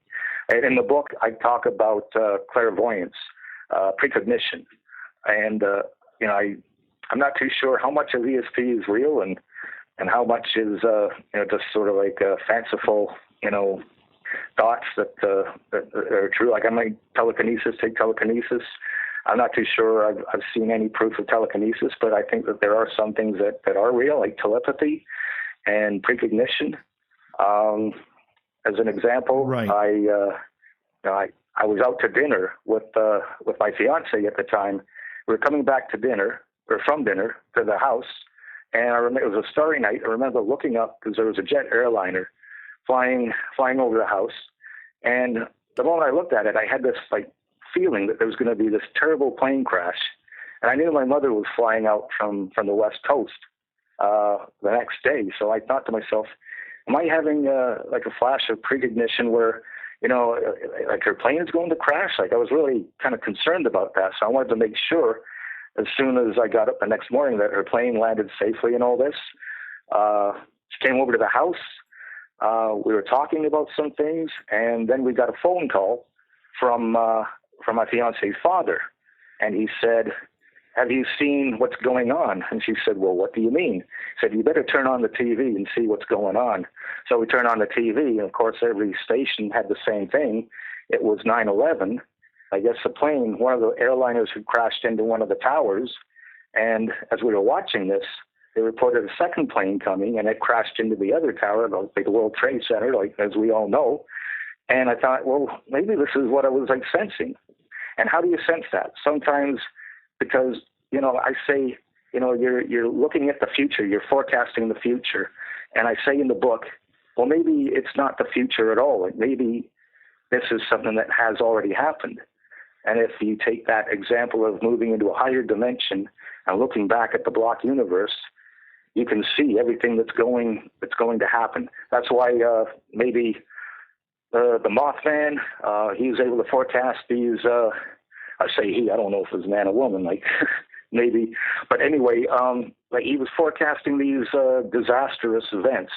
So maybe he, being in a higher dimension, was seeing everything that happened. Like from his point of view, we can't see it yet because we have this illusion of time, where we think that things move in a linear direction. We can't see the future. But if you're of a higher dimension, you exist in a higher dimension, you can see everything. You can look back and see everything that's happened in a lower dimension. And therefore, you can forecast these events. So it's not really forecasting. It's not really seeing into the future if you're existing in a higher dimension, because you can see everything that's already happened, that's happening right now. And this whole idea that time happens all at once, that there is no actual linear travel of time, going from the past to the future or whatever. Maybe like I say that it's, if you're of a higher dimension, or you can somehow tap into these higher dimensions through your mind, you can get these waves of precognition. You get the sensation. I've never had a vision. Some people say they have visions of the future, but what happens with me is I get these feelings, these senses. I mean, I used to get these senses that, I have to go out and I have to do some shopping. And sometimes before I jumped in the car, I'd have this feeling I was going to be involved in a car accident that day. And I thought at first, oh, well, that's silly. There's no reason to think that. So I go out and I'm driving down a parking lot, down one of the laneways, and somebody pulls out suddenly without looking, and they hit the car, and so I'm in a fender bender. And that's happened to me a number of times. I'll just get this sense that there's going to be a car accident, and then it will happen. Now, I like to think that I'm not going out and making it happen just because I had a sense of it, but maybe some of us have the ability to sort of tap in to this whole idea of time existing all at once. So, the future isn't really the future. It's actually something that's already happened. Well, that's an interesting us theory. Like it's the future. Yeah. All right. It seems to us like it's the future. Let's get to Greco's question here. Are these other dimensions space, time, or thought? Well, this is the interesting thing about it. Like some people say that it's a form of consciousness. So it's not really space and time. It's actually like when you look at like this idea, like there are seven levels of consciousness that start with our level of consciousness, which we call waking consciousness, and then it moves on to like a higher consciousness. Like each level of consciousness is higher. Now, a lot of us think that these levels of consciousness, these are places that we go as we evolve spiritually or consciously. But then others have said that, oh, maybe these aren't actual places. Maybe this is just a level of our consciousness in the physical world right now. So there are two different schools of thought. Let's say one says, well, these are actual, physical, not physical, but like different levels of consciousness that we exist in outside of three dimensions, outside of physical reality, whereas others are of the view that these are actually like we're all in the same physical reality, but it's just our conscious level has evolved to a higher level. So I like to think that these other realities, these are actual places that we go.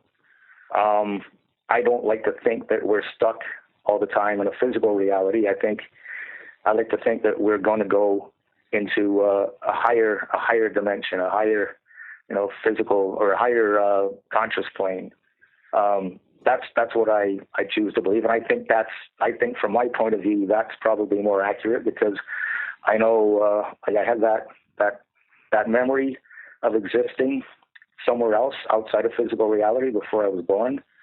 So I think it's actually like whether that's a different dimension, an alternate reality. I like to say that it's an alternate reality. Now, whether it's a higher dimension or not, I'm not too sure.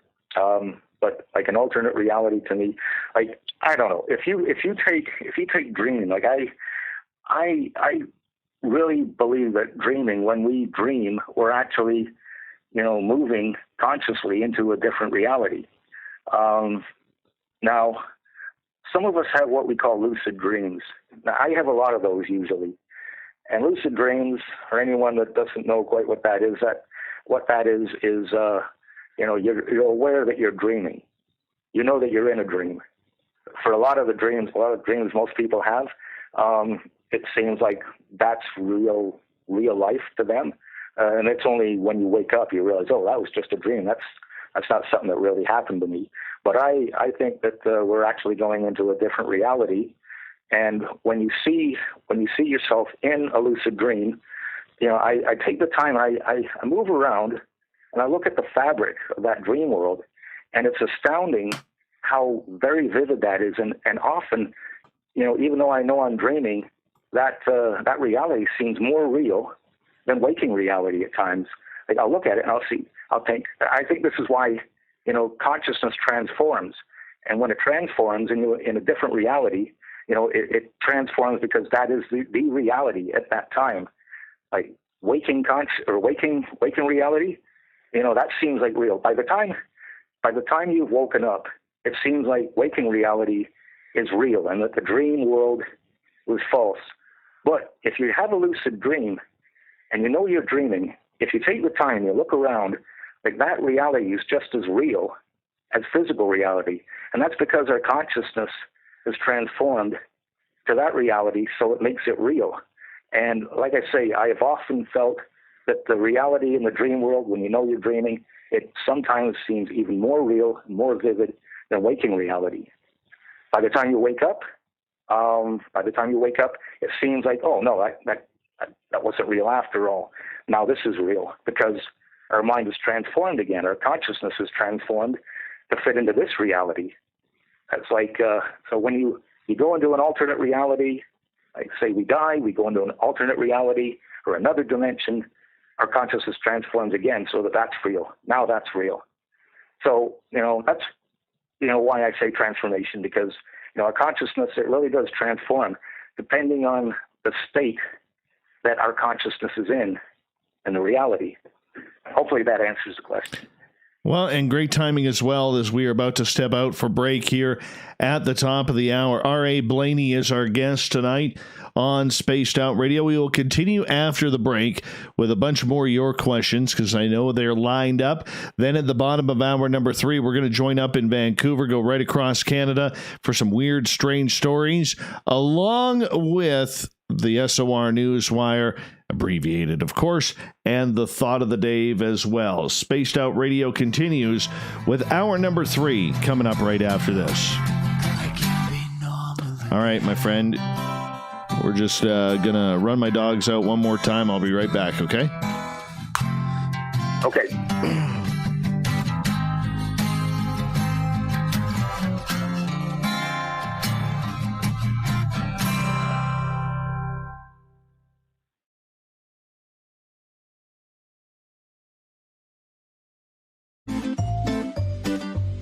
Looking for creative ways to get your company out in the public?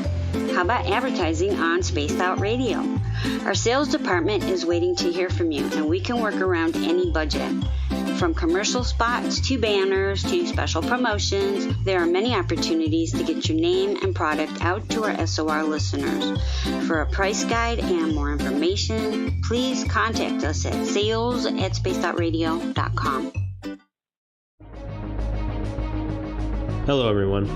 This is Ryan Stacy from the Experiencer Support Association, otherwise known as TESSA. We're glad to team up with Spaced Out Radio to help investigate your experiences on the SOR Sightlines report. Together, we'll investigate the strange sightings and occurrences you've had. We're looking for answers just like you. So fill out a Sightlines report on the Spaced Out Radio website and let's figure out what's going on together. Hello, this is your guitar man, Ron Bumblefoot Thal, and I have to tell you, I love the response I get for Little Brother is Watching from Spaced Out Radio fans. It's amazing how music can inspire and make people think deeper about what's going on in the supernatural world. You can head over to my website, bumblefoot.com, to check out my music, my guitar workshops, my touring, even check out some of the hot sauces that I'm working on. And make sure you keep on listening, because with Spaced Out Radio, you know Little Brother is watching. Hi there, this is the paranormal lawyer Michael W. Hall. I'd like to invite you to listen in each Sunday night where we're going to open up your eyes to everything strange and paranormal. I will be hosting some great guests with topics that affect us all, such as UFOs, ghosts, and everything paranormal. Let's learn together on Spaced Out Radio Sunday with myself, Michael W. Hall, the paranormal lawyer at spacedoutradio.com. Hello, space travelers. It's me again, Carl. Don't forget to join the Space Travelers Club for just $5 a month and follow Spaced Out Radio on Twitter at Spaced Out Radio. Our Instagram, Dave Scott SOR. Our Facebook page is Spaced Out Radio Show. Our archives are free at youtube.com/Spaced Out Radio. Come woo it up with Spaced Out Radio today. Bye.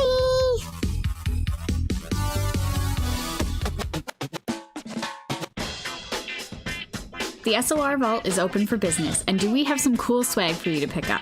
All you have to do is head over to our website and click on the SOR Vault. You have a variety of cool logos to choose from, and put them on anything you want. T-shirts, hoodies, hats, coffee mugs, you name it, we can get it to you. So do your shopping by supporting the store you love. Get your Spaced Out Radio swag at the SOR Vault today.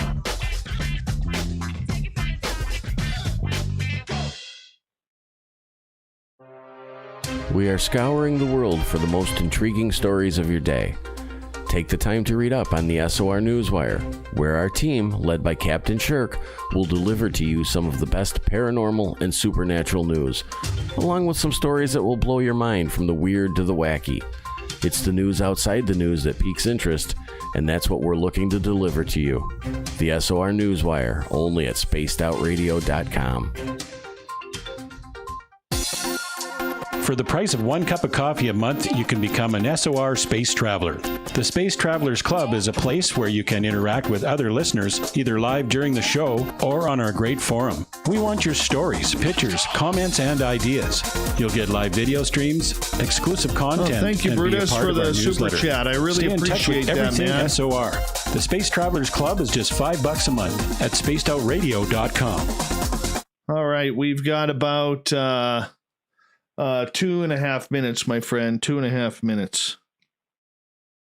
Roger that. Flying by. Flying by. Flying by, yeah.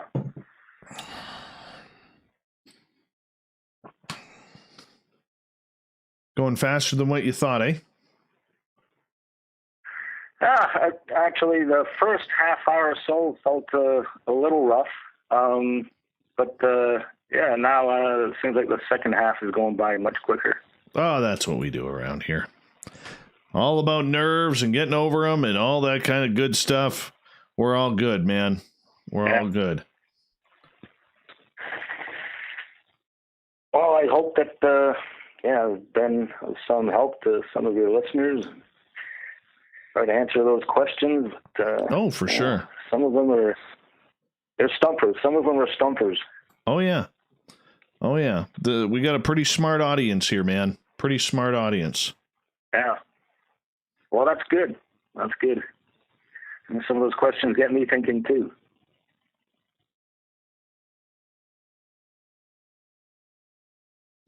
All right, we've got about 1:10.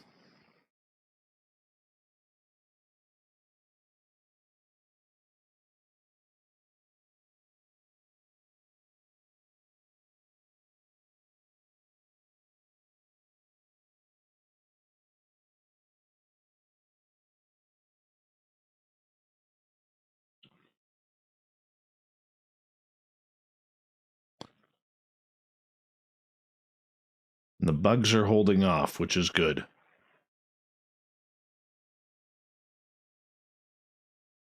You got the window open still. I sure do. I sure do, man.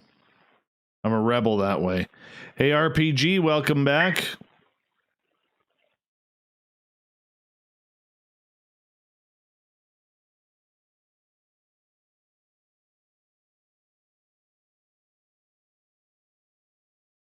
All right, we got 10 seconds. Thank you to Brutus, BGs, and Carl for the super chats tonight. Really appreciate that. The official party bar. Don't forget to hit that subscribe button if you haven't already. We're here Monday through Friday. And here we go. Music's on. Head to spacedoutradio.com for all your latest show info. Now, back to Dave Scott and SOR. Third and final hour of Spaced Out Radio is underway tonight. I am your host, Dave Scott. Appreciate you all tuning us on in. We welcome back everyone listening in on our terrestrial affiliates around North America and digitally on Revolution Radio and TalkStream Live. Remember, you can check out all of our archives at youtube.com/Spaced Out Radio. Just do me the favor, hit that subscribe button. The Desert Clam has set the password for tonight in the SOR Space Travelers Club. Oh, I know I'm going to butcher it again. Orchiosography. Orchiosography is your password. Use it wisely, space travelers, as the Clam sets the password each and every night right here on Spaced Out Radio. Our website, spacedoutradio.com. We got a plethora of features for you, including rocking out to Bumblefoot and reading up on Captain Shirk's SOR Newswire. Follow us on Instagram, will you? At Spaced Out Radio Show, and on Twitter at Spaced Out Radio. All right, here we go. Kicking off hour number 3. A Blayney is our guest tonight. His book, Transformation, Life Before Birth, Cosmic Consciousness, and Alternate Realities. It can be found on his website, rablayney.com. Welcome back, boss. We really appreciate you taking the time. Glad to be here. Yeah, absolutely. We're going to start off with a question for Brutus, who is asking, Mr. Blayney, can you tell us something about your last life? What do you remember? Okay, so as I said a little bit earlier in the show, I have no recollection of the previous life. I just know that when I was born, when I first went into my body, I knew what was happening. I knew that I was incarnating, and I also really knew that this was something that I had done previously. So, I think this was not my first trip around. I think that's why I call this reincarnation rather than incarnation. If this were my first rodeo, then it would be incarnation. But like I said, I had a very distinctive sensation that I'd done this before. And as far as, a life before this one, all I can remember is existing outside of this reality. I can remember going into my body, but I think as far as a previous life goes, I don't think that we're really meant to remember previous lives. I don't think that we're meant to even remember what our existence is like immediately before coming into physical reality. I think that if we were to know these things, it would ruin the experience of living the life that we live presently. I think, like I stated before, I think that this was meant to be a learning experience. This life is meant to teach us something. If we remembered our existence before, it would kind of ruin the whole thing, because we would know that this life it's just another iteration of us going through this experience. I don't think that we would really appreciate it as much. I think that human life, physical reality, is meant to, meant to increase our karma, our good karma, make us better people. I think if we, I just don't think that it would work properly if we were able to remember everything before.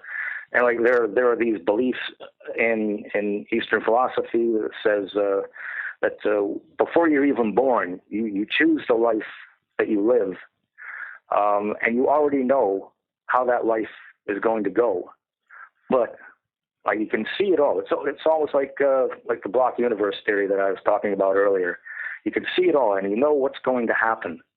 But once you're born, you forget all about that because you're meant to. You're not meant to remember these things.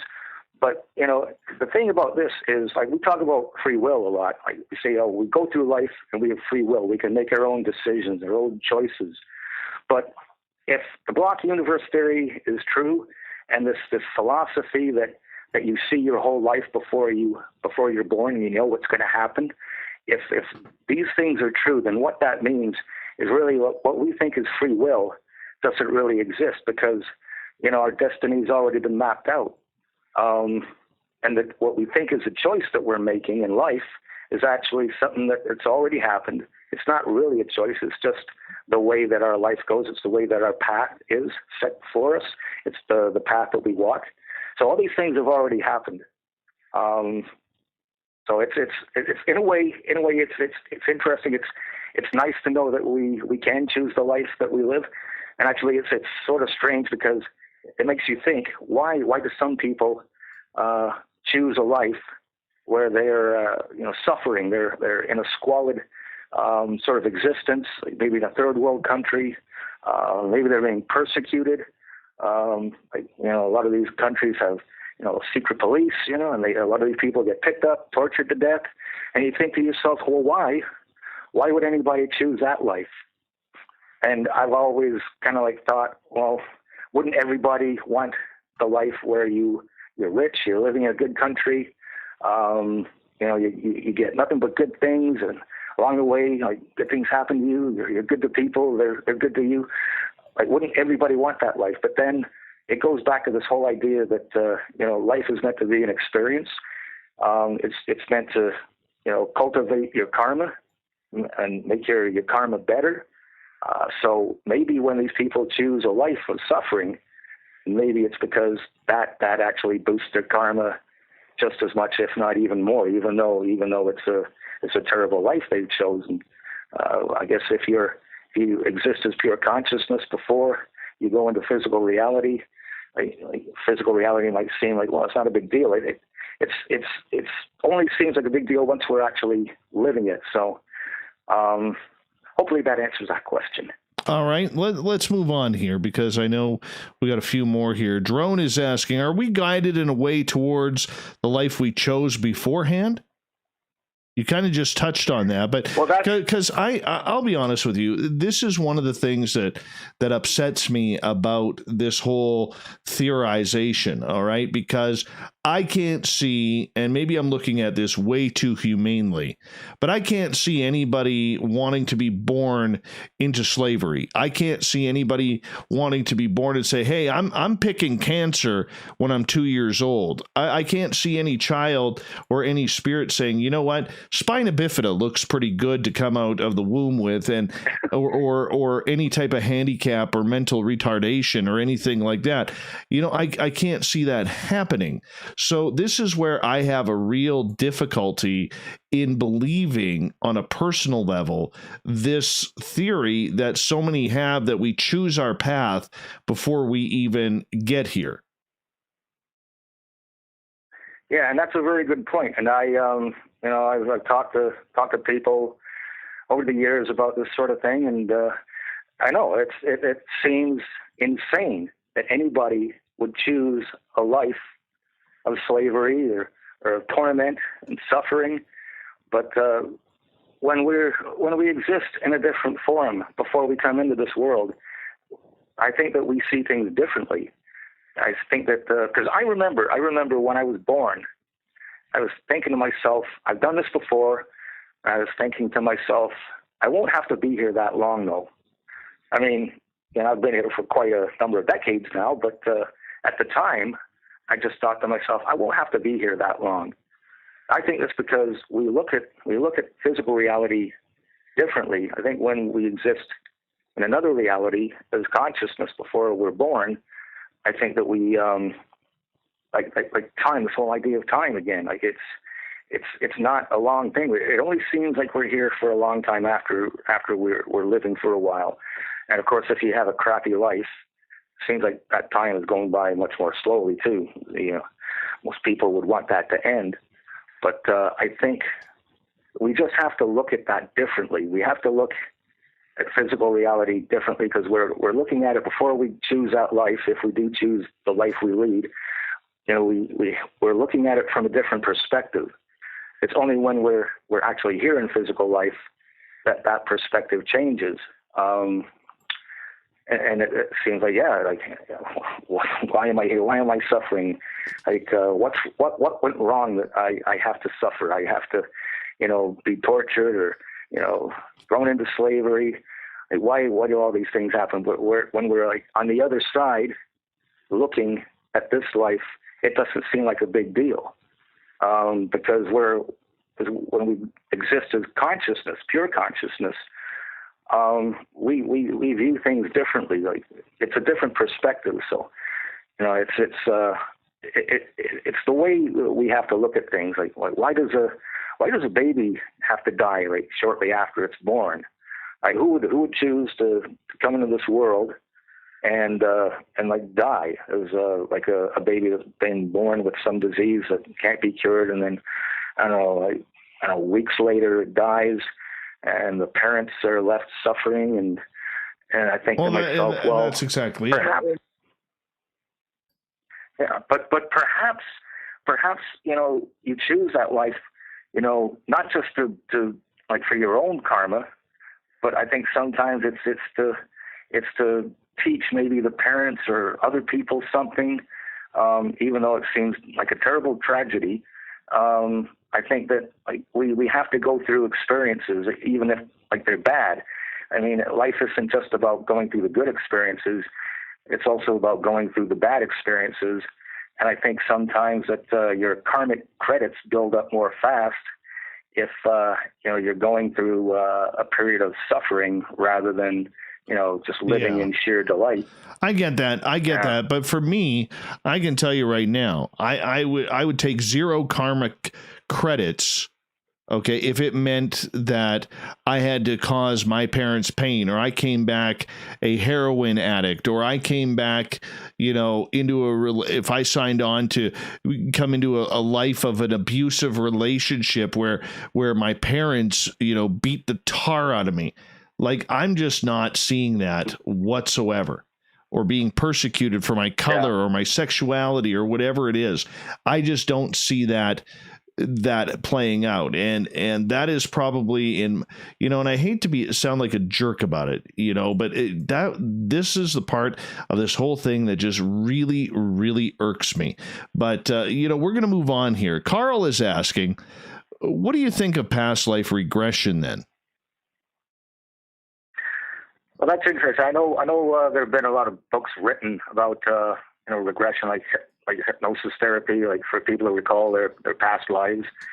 And like this falls into a category again, like this past life regression. I mean, it's all to do with hypnosis. So it's very hard for me. I mean, hypnosis is something that's it's completely beyond my scope of understanding. They say that you go into a trance, and then when you're in this trance, you're able to recall all these things. But to be honest, I have no idea how it works, if it works. But I know there have been some very, very well-known books written on this past life regression, where these psychologists, these doctors, they document all these cases, and I know that there have been instances where you've had a child born in a village, I think maybe say India. Let's just say it's India for whatever's sake. Okay, so this child is born, and this is an actual case. I can't remember the exact name, but I've seen this case, and I remember the little girl said to her parents, I used to live close to here in another town, in another village, and apparently she traveled to this village, and she said that she was married. So I guess the husband was actually still alive, and she went and she identified the husband, but and she knew some things about her past life, and I think Gandhi sort of like took this girl under her wings for a while, and you just really thought that there was like really something to this. But so that there are cases where these things have actually happened. As for the past life regression, I mean, this is hypnosis.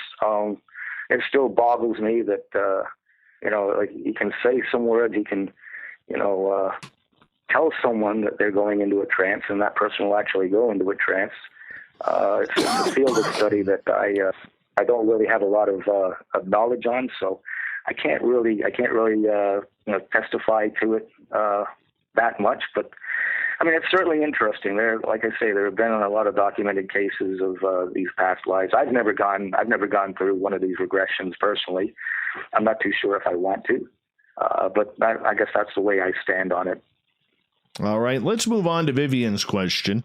Vivster is asking, R.A., do you think we choose a bad life because we were in the opposite situation previously and treated others badly? Yes, I do. I think that's a very distinct possibility. I think that if you were a bad person in your previous life, you'll have to go through another life, and bad things will happen to you. Actually, the Tibetan Book of the Dead, they talk about that quite a bit, about whatever bad deeds you performed in your previous life, when you die and you go to this into the ether, and you're spending time. They say you spend 49 days in the bardo, which is the place between your next reality, or like a higher level of consciousness, or it's going back into the physical world. And they say that you carry these traits with you into this bardo, and a lot of the bad things that you did will carry on into your next life, and therefore that next life is there so that you can correct it. Like, bad things might happen to you, but you have that chance to make your next life better. And I think that's why a lot of people get reincarnated, is they're going through this process of trying to correct those mistakes. But it's a difficult process, and they say that most people will be reincarnated over and over again, and very few will move on to the next level, the higher level of consciousness. But I think that's the whole point of reincarnation, is sort of like change our lives, make it better. So yeah, I definitely do think that what bad things we've done will carry on, will carry over to the next life. And I think also that if we have a good life, we treat people well, that will carry on as well. And probably if we treat people better rather than worse, then better the chance to ascend to a higher level of consciousness, and become one of those light beings, and what we're all, I guess, striving to do at some point.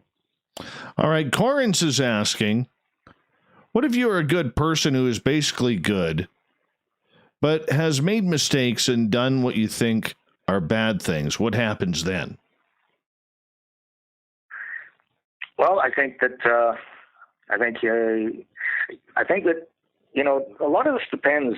A lot of this depends on how aware you are. Like, a lot of these philosophies are saying that when you die and you're in that place before getting reincarnated, you have the choice. If you're aware, like if you're a good person, okay, you've done some bad things, but it's all a matter of how aware you are of what's happening. Now, I think probably if you haven't had the best life, chances are, I think that you're probably going to come back being reincarnated, and maybe have a chance to, do things a little bit better next time. But I think that you do. I think everybody has a chance to move beyond the bad things that they did. I think if you're aware enough, they say that when you die, you go into this place called the Bardo, and then you're confronted with this light. And a lot of people, because they don't know what this light is, a lot of people will recoil against it. But what it is, it's a chance. It's that supreme consciousness.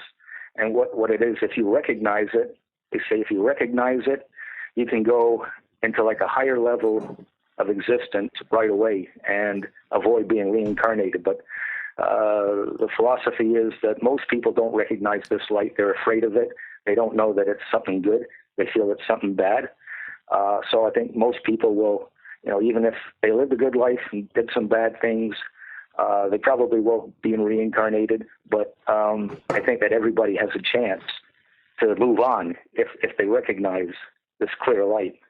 But like I say, according to philosophies, these circumstances are few and far between. Most people will have to go through this reincarnation process for a while in order to get to that point where they know that they can move on.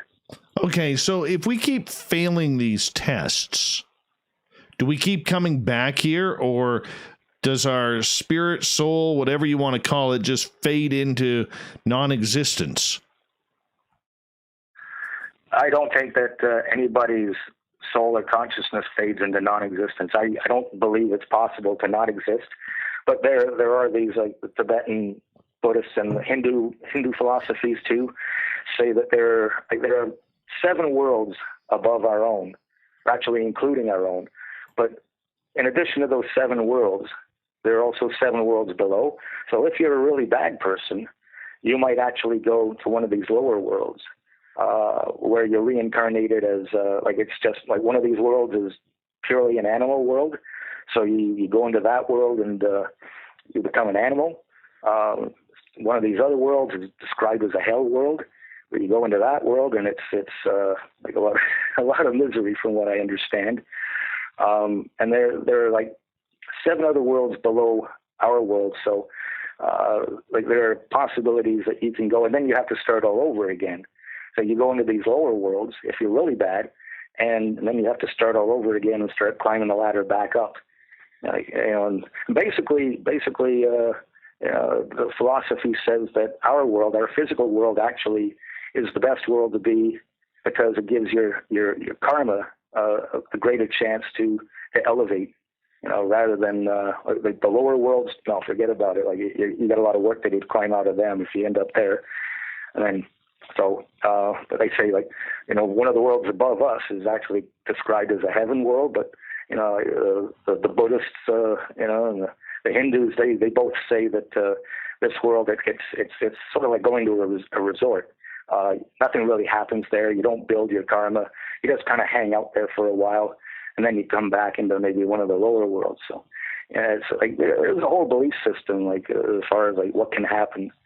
So there are definitely worse places to be than our present world at the moment. So. Absolutely.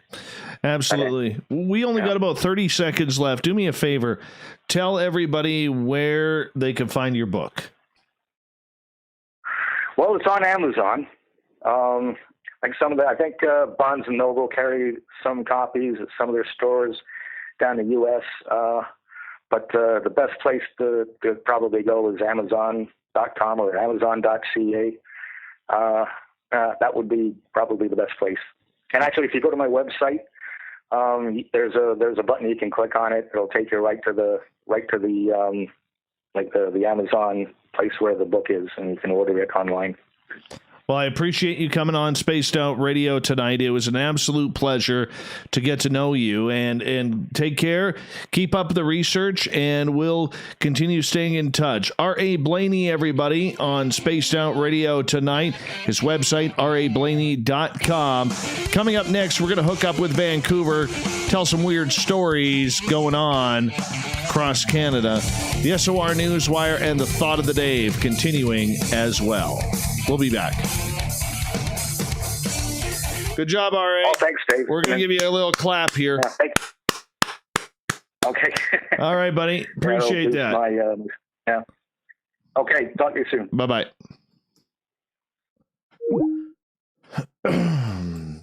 Oh, that was kind of cool. I liked him. A little bit all over the board, but that's okay for what we do. Totally okay. Let's see what Shirky Poo has for us tonight. Old Shirky Poo. Shirky Poo. Let's see here.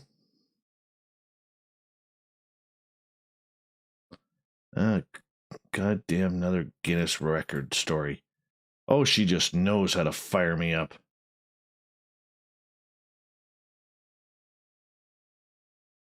Mm-hmm.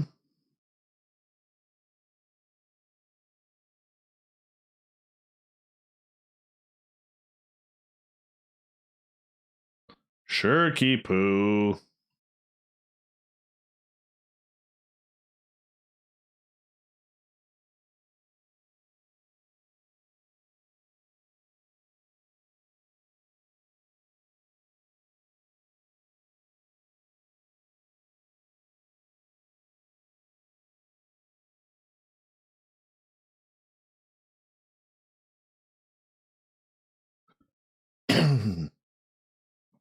All right, let's get our Twitter handle ready.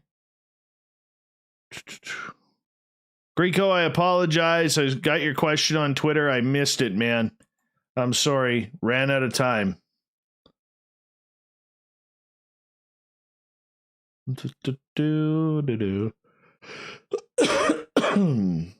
Mm-hmm.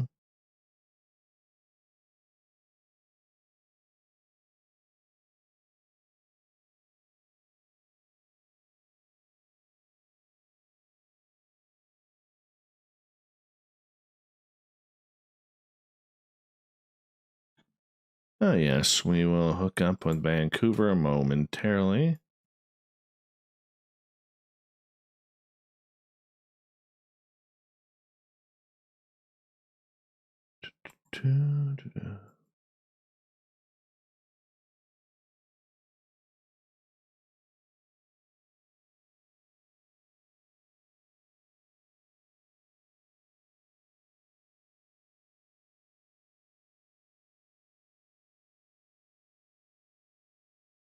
Hey,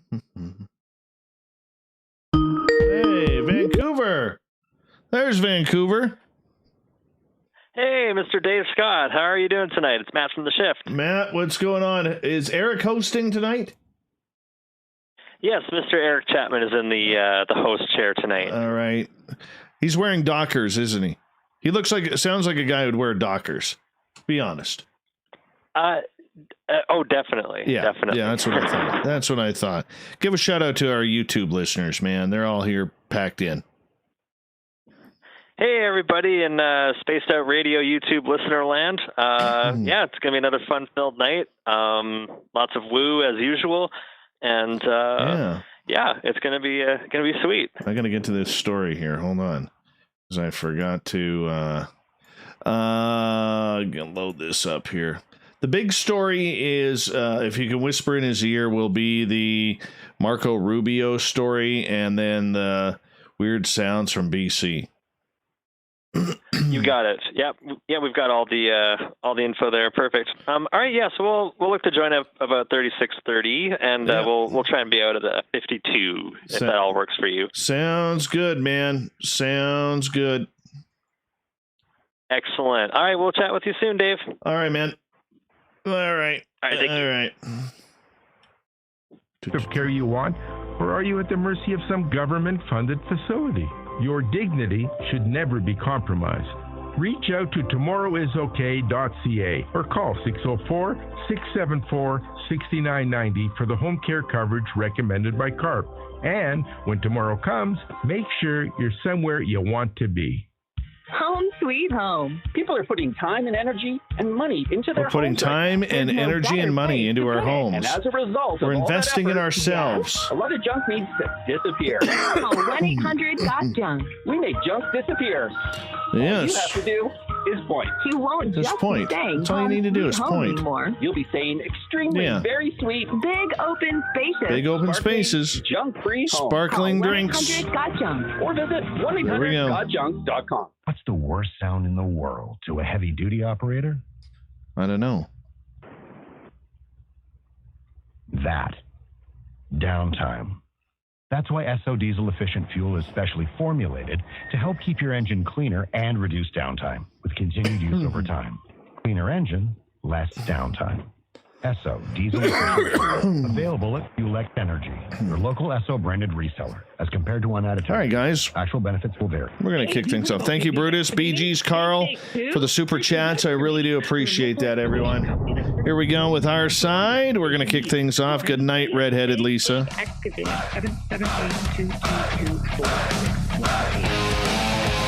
We've rounded third. We're heading for home tonight on Spaced Out Radio. I'm your host, Dave Scott, sitting in the captain's chair of SOR headquarters. Thank you so much for joining us. I want to remind you that if you missed most of this show or others, you can check out our free archives at youtube.com/Spaced Out Radio. Just do me the favor, hit that subscribe button. Our website is spacedoutradio.com. What an earthquake here. And a tsunami warning has been wonder where that was. For South Alaska and the Alaska Peninsula. South Alaska, 7.4 earthquake that is hit happening. moments Just ago. something to be aware of. Again, so we got to be careful with that. Got to be careful with that.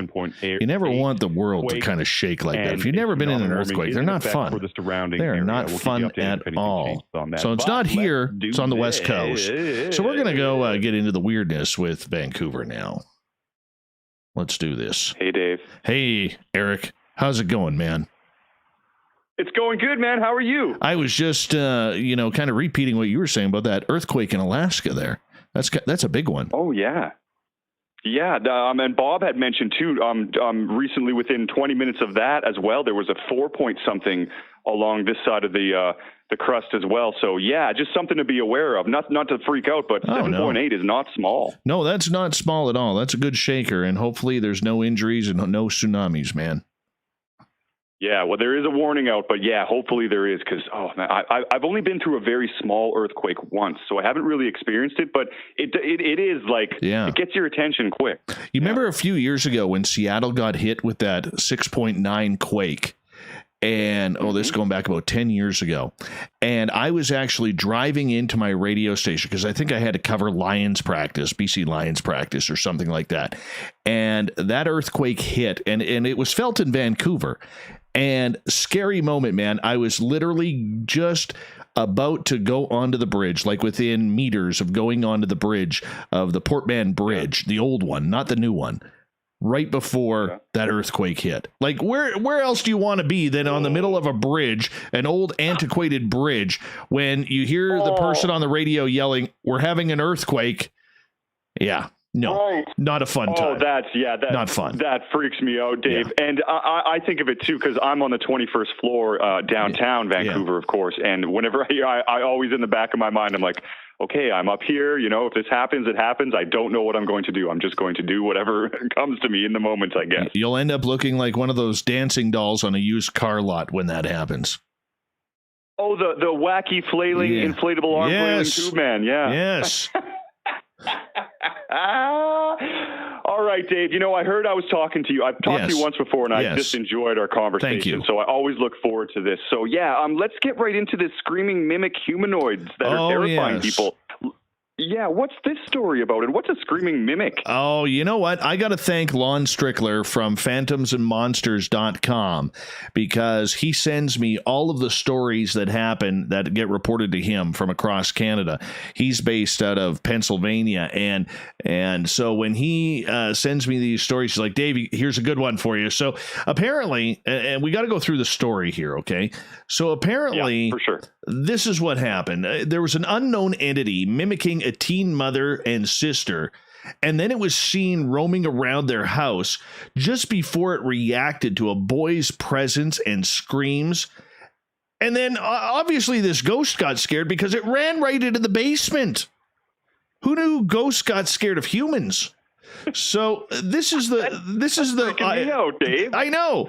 I mean, this is the eyewitness report. I'll tell you a quick story after this, okay? Because this will freak you out. Something like this actually happened in my house twice. All right. So this story says, I haven't told anyone besides my family members. This happened when I was about 13. It was summertime.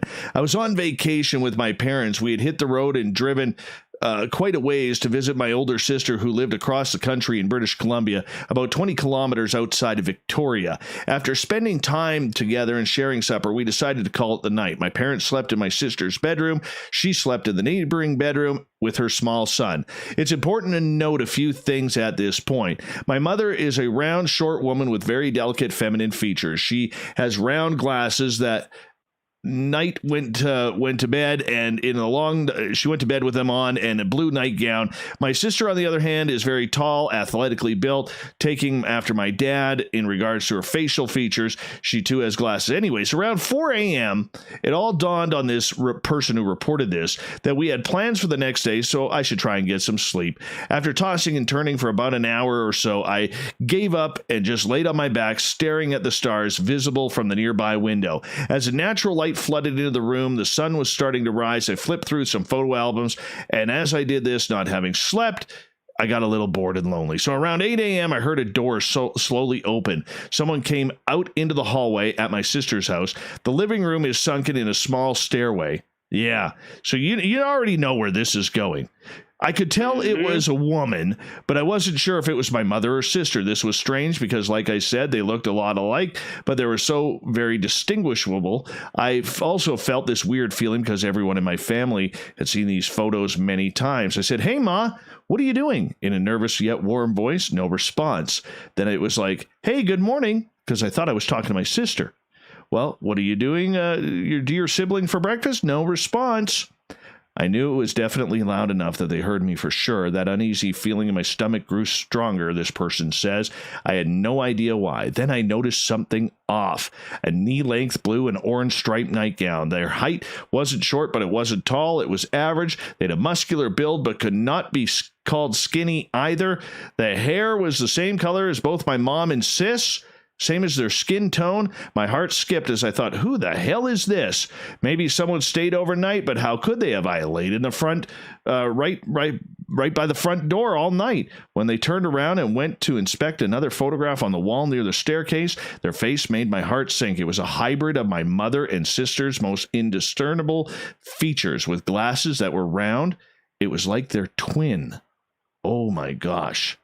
Then I heard a door open again from a hallway, stared at it, full of adrenaline at this point. It was my mom, exactly herself, in the nightgown that she was wearing. She was humming, putting on coffee like nothing happened. My sister was there, and here this person was, not sleeping a wink, trying to figure out who they were looking at. Oh yeah, scary stuff. Scary stuff. So I'll tell you a weird one here. True story. Yeah, I was just going to ask. Yeah, hit me with it. I'm on the phone one day with a friend of mine down in the U.S. who used to work with us at Spaced Out Radio here. And we're talking away, and I hear my son at the time. He was about 4 years old. And you know when kids get happy, they kind of shriek and laugh at the same time? So I hear this upstairs. So I said to this person, I said, "Did you hear that?" She goes, "Yeah." I said, "You know what?" I said, "We got a problem, though." She goes, "Why?" I said, "My son's not home." She's like, "What?" I said, "My son's at daycare 10 minutes away." And she's like, "You got to be kidding me." She goes, "Go upstairs. See if anybody is there." So I go upstairs. There's nobody around. I'm now getting goosebumps all over my body. And it was like a couple minutes before I had to leave to get my son. We stayed on the phone, drove to my son to pick him up at daycare. And he started talking. She's like, "That's the voice we heard." I said, "Yes." No. And then a couple months later, I'm in the studio working, doing some editing. And all of a sudden, there's a little knock on the door. You know how kids knock? It's at the lower part of the door. So I slowly sneak up to my studio door, and I open it because I'm going to yell boo at my boy. And there's no one there. So I go upstairs, said to my daughter, I said, "Was the boy just downstairs at the studio?" And she's like, "No, he's been upstairs watching YouTube on his iPad the whole time." I said, "Are you sure?" She goes, "Well, I don't know." She goes, "How long ago?" I said, "About 90 seconds ago." She's like, no, he was sitting right beside me. How's that for freaky? That's freaky, Dave. Yeah, man. Now, these things, are they physical entities, or are they like specters of some type? Or do we know at all where they coming from or what they really are? No idea, man. All I know is this is some ghostly stuff that we got to investigate. Yeah. It ain't for the lighthearted. Oh my goodness. It ain't for the lighthearted, especially when your kid is involved. That's not fun. That's exactly what I was going to say. Like the story before, okay, that's freaky. But when your son is involved, and I don't usually get tingly and goose flesh, but honestly, I'm not even joking. I was riveted to that. That is, unbelievably scary. Freaky. Oh, I love freaky stuff. Oh yeah, we got lots of them. What a great time. Yeah, give me another one. You got another one? Well, I got one more, and then we got to get into the whole UFO stuff because this is actually pretty cool. Yes. Okay, so this report comes from Ryan Stacy and the Experiencers Support Association, based out of Toronto, and they run a really good site here. Okay, so here it is. This is a gentleman who says that he thinks he saw some sort of weird craft. Driving my delivery truck to Lindsay on the Trans-Canada Highway between Manila and Lindsay, aircraft was descending in my direction. I pulled over on the soft shoulder to observe the aircraft, believing it was some sort of 747 Freightliner plane. I sometimes observed aircraft during my deliveries and watched them. This was a clear moonlight night with very few clouds. I was intrigued by the descending aircraft so far away from Pearson International Airport in Toronto. The aircraft was showing no marker flashing strobes on the wings. As the aircraft became more visible, I began to notice its outline. It was still descending slowly at a shallow angle. The wingspan was very wide with a slight pronounced middle bump. I assumed to be the cockpit area. At approximately 1,000 feet, the aircraft began to level out and change its direction slightly. The landing lights dimmed. At approximately 12 miles per hour, the aircraft flew past me. To the left of the truck, approximately 500 feet. The aircraft was a perfect diamond shape, black with a dull white light in each corner of the diamond. Along the center line, but just behind the middle of the aircraft, was a red revolving light turning slowly. It reminded me of an old police car revolving red light. No engine noise heard or observed. The aircraft began to change direction slowly, moving west-northwest, and slightly increased speed and began to climb higher and higher. A long, thin cloud was behind me, and the aircraft flew into it. The cloud glowed white as the aircraft entered it and dimmed as it passed through it. I watched the aircraft pass into the distance until it disappeared into the black night sky. What is that? What is that? What is that? Exactly. What is it? Yeah, I'm dying to know. And you know what's an important part of figuring these things out is more people in prominent positions coming out and saying, like, I know there's some ex-Canadian politicians that came out and said, hey, UFOs are real. That's it. It's a thing. And so some more, Marco Rubio is now coming out and saying sort of things like this now, isn't he? Yeah. So for people who don't know who Marco Rubio is, he's a senator from Florida. He's also the head of the United States Intelligence Committee. All right. Now, you go back a year, and Senator Mark Warner, who is part of that defense committee, saw these UFO videos that the Navy released and was absolutely dumbfounded by them and wanted to know more. Well, at that point, Mark Warren, pardon me, was the guy who was kind of speaking to the media on this subject, saying, what is this? Is this some sort of threat to American or military airspace? We need to know about this. And then shortly after, he asked the Navy for more information, and the Navy said, no, we're done. Thank you. We've given you enough. Goodbye. All right, which is weird. All right. Scary, but weird because, the military is never really supposed to have more power than an elected official.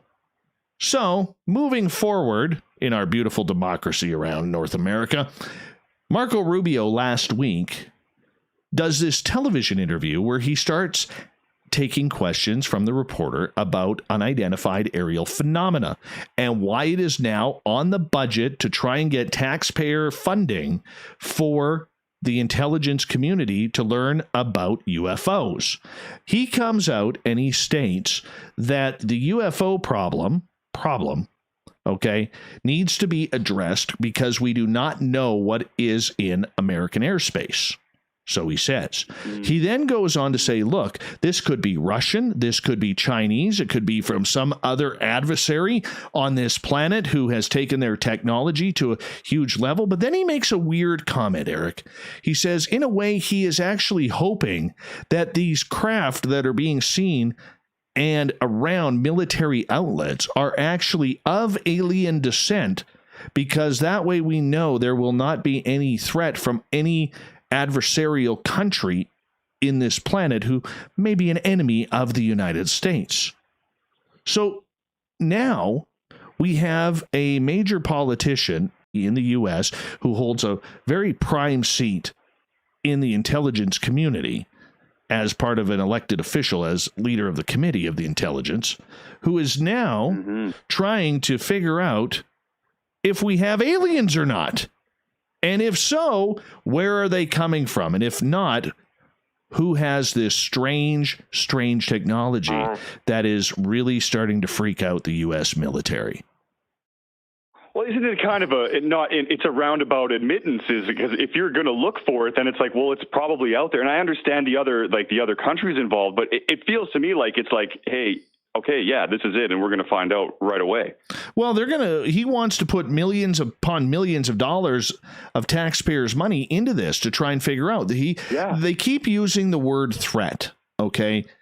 And this is what bothers me about it, because when you use the word threat, what that usually means is that they want more money. Defense wants more money. Anything that any military has done on this world, if it's in Russia, well, the Americans are trouble, we need more money. If it's in the United States, China, and the Russians are the bad guys, we need more money. The military-industrial complex keeps on growing and growing, much to the chagrin of the majority of citizens out there. But when it comes to UFOs, there's not a lot of money out there. And we're also learning that there has been, and currently is, still hidden government projects and research groups looking into this phenomena. This is where we get the stories of the Men in Black and, weird occurrences. You did not see that. Otherwise, you are a dead man kind of thing. And hopefully that comes to an end, because there will finally be, maybe for 2021, procurement of funding for actual UFO research by the United States government. Now, the fact is, they are denying that they have any sort of understanding of what is going on. But do they really? We don't know. Mm-hmm. Oh, I love that, Dave. Thanks for hanging out with me, man. I look forward to it, and you did not fail, my friend. Thank you. Always. We'll talk to you next week, my friend. Awesome. You bet. All the best. Take care. Dave Scott from Space Out. All right. We are going to continue on right here with the SOR Newswire. Let's get to it. We got time for one story here. Captain Shirk picked a good one.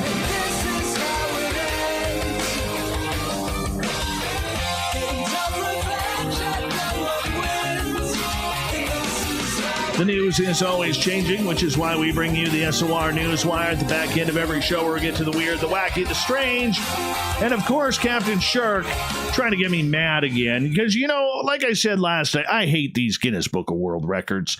Okay, but here's one from the Italian community where they made the cheesemakers there created a wheel of pecorino weighing in at 1,319.5 pounds.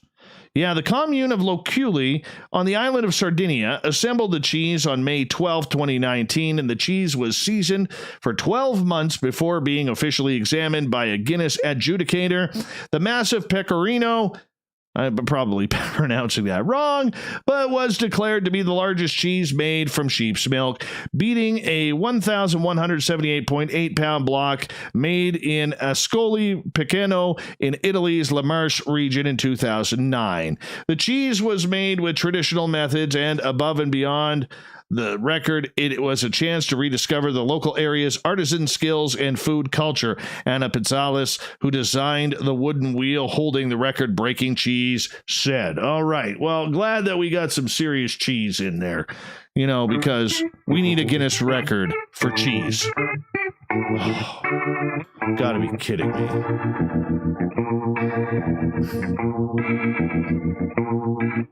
Thought of the Dave happens every night at this time where we ask a question on our Facebook and Twitter pages, then read your responses on the air because we love the audience participation around here. Today's Thought of the Dave is as follows. You know what? I love roller coasters, okay? I love roller coasters. So describe to me the best roller coaster you've ever been on. What makes it great? Mine?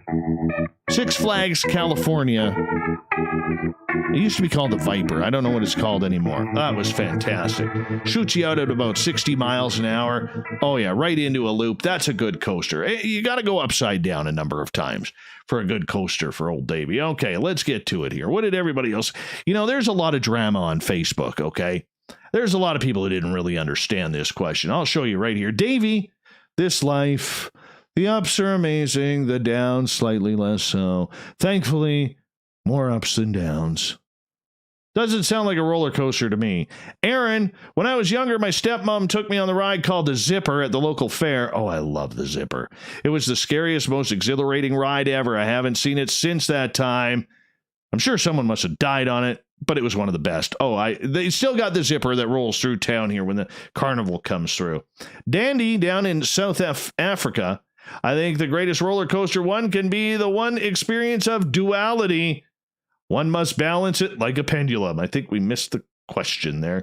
Robin, X at Six Flags in California because it has big corners and small ones. When you're in the high up in the air, when the seats turn, you are in reverse. It feels like you are going fast. You get a great view. Tim, Fear, did not like Space Mountain at Disney World.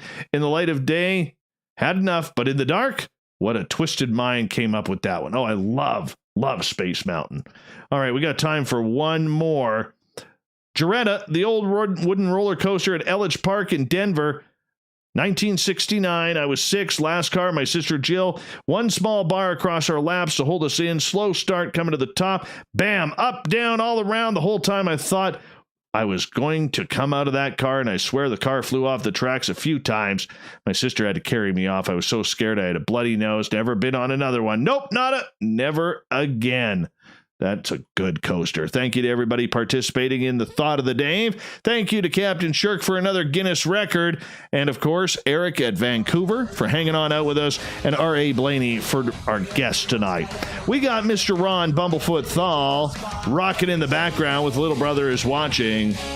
Bumblefoot is the official music of Spaced Out Radio, rocking us in and out of every single show. Get your horns up for the guitar god himself. Special thanks to everybody listening in at home, in your cars, at work, wherever you may be. Thank you to everybody participating in our chat rooms tonight, especially on Spreaker, YouTube, LGAB, Revolution Radio, Facebook, the Space Travelers Club, and our website. And, of course, to all the snarky snarkers and snarkettes hanging out at hashtag Spaced Out Radio on Twitter. Y'all did a fine and dandy job tonight. Congratulations. You made it fun. I know you're out there somewhere.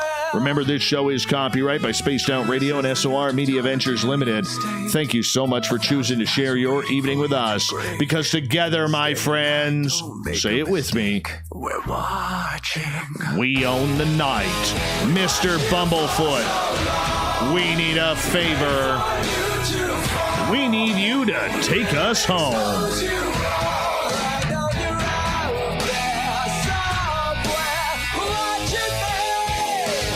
Remember, everybody, the woo train may have docked for the night, but tomorrow we shall woo again. Your seats are always available. Your tickets never expire.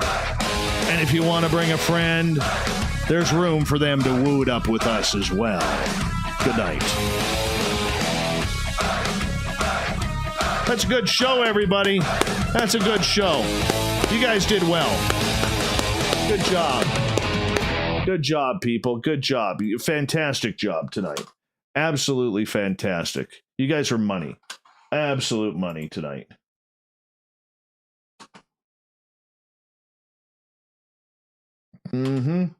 Absolute money tonight, you were. Oh, yeah.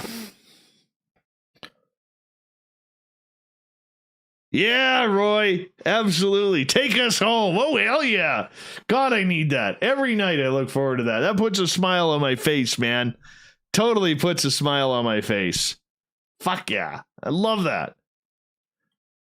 I feel like Roy, I think we should fist pump or something. Like, yeah.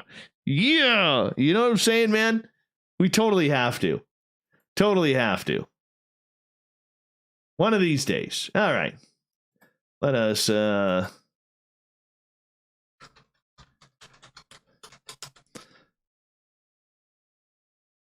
it's warm in here. Mm-hmm. All right, people. I'm gonna just download this. I'll be right back here. I gotta go cool down for a second. Love you, mere person.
Go, Doug.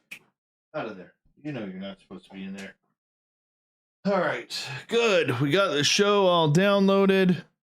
And we're going to start the whole editing process here while that's loading. And let's move all this.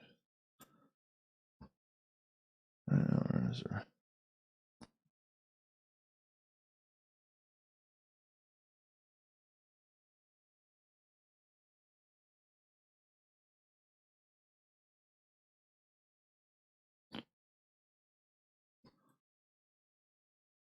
All right. So, let's build these files.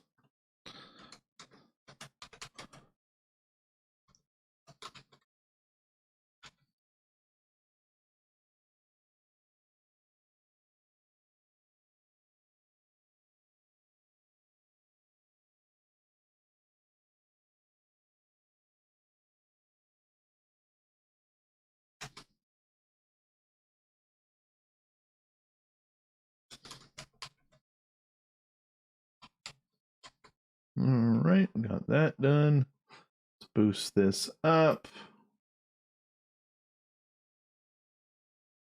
Oh, we don't want to save that. We got to boost it. All right.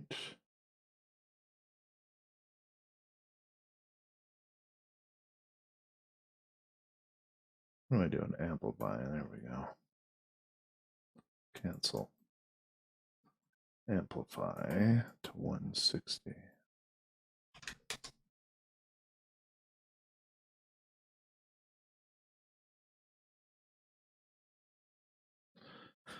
How you guys doing? Now let's find this file.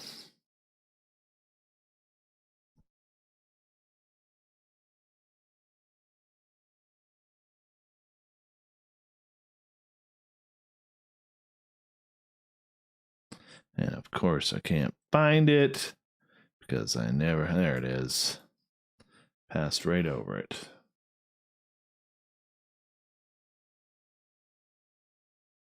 All right, let's start the whole editing process here.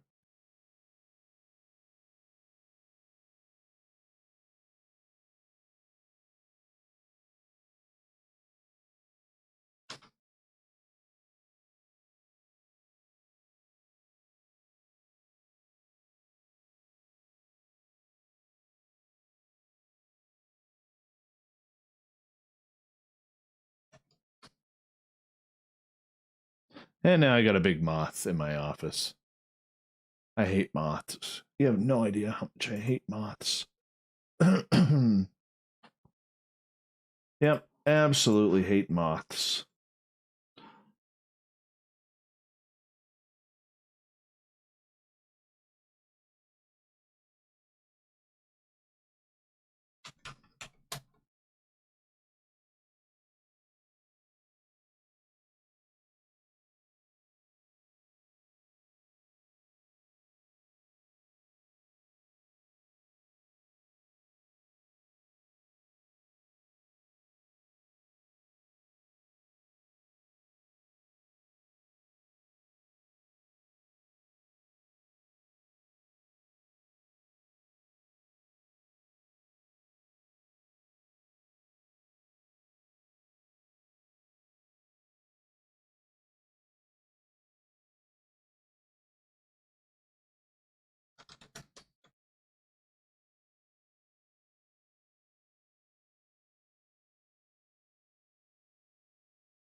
Oh yeah, that's right.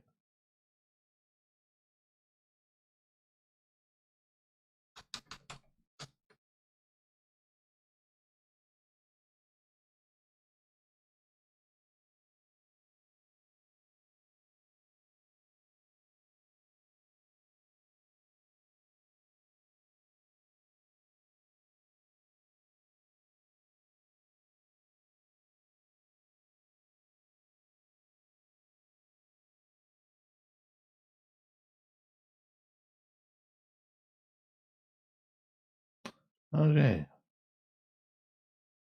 Let's undo this one. All right, let's go back here. That's about right there. Copy. Paste.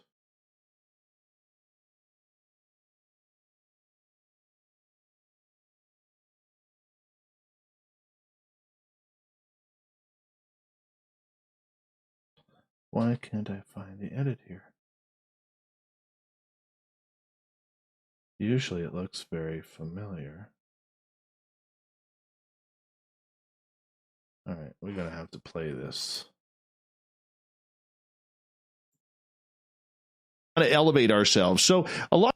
The Desert Clam has set the password for tonight in the SOR space.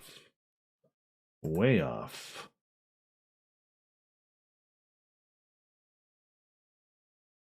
All right, let's try there. I don't know how that happened. Weird. There it is right there.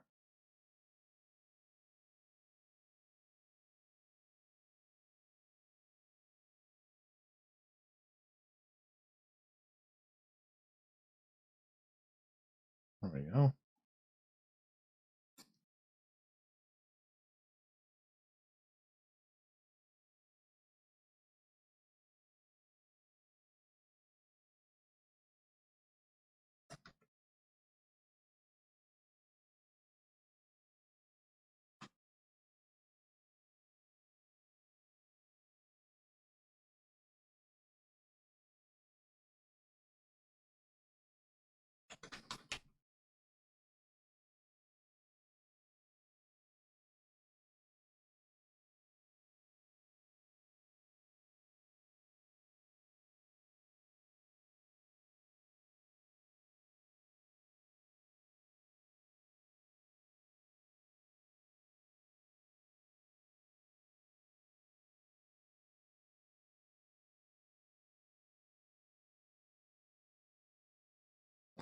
God damn it, I did it again.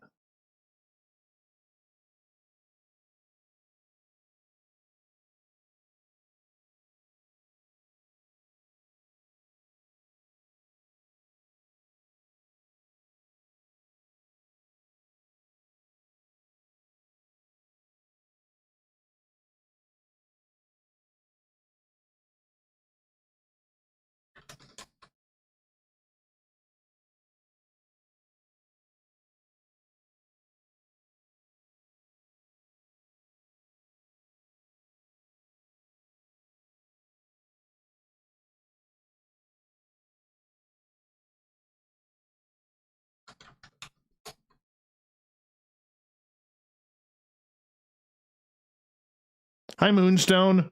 How are you, gorgeous?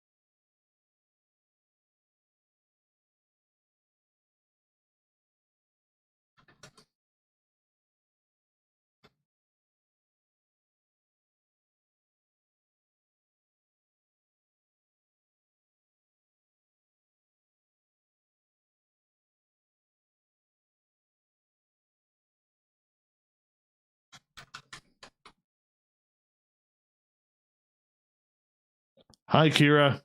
You look stunning tonight.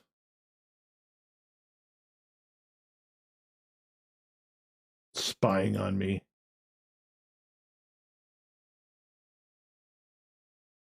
Shame. Shame spying on me.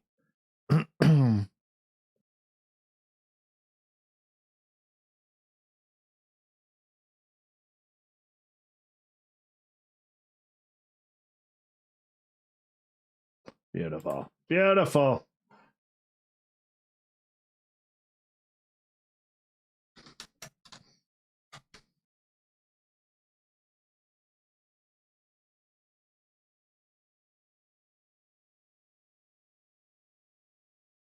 I may have to shave tomorrow.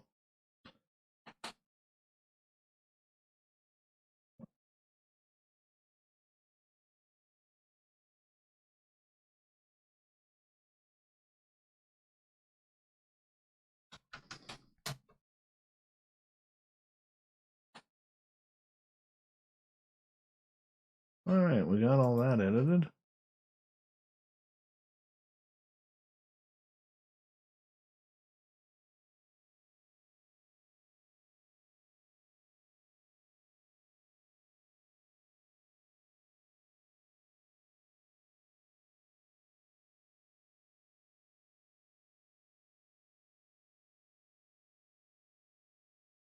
Now we just gotta go like this. Switch these bad boys over.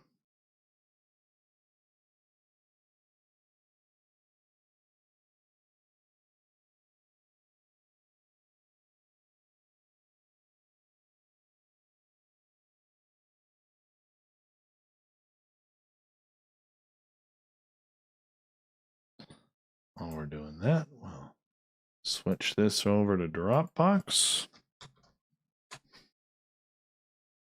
Switch this one over to WeTransfer.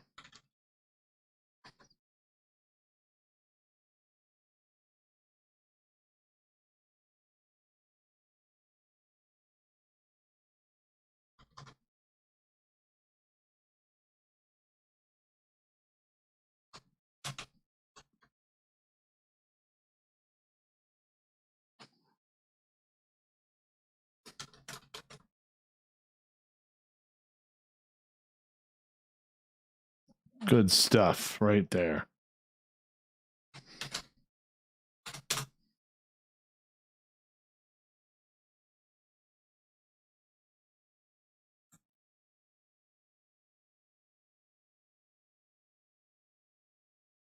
Good night, Fitness Girl. Thank you for coming on in again. Appreciate you.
What if you close your left eye, Brutus?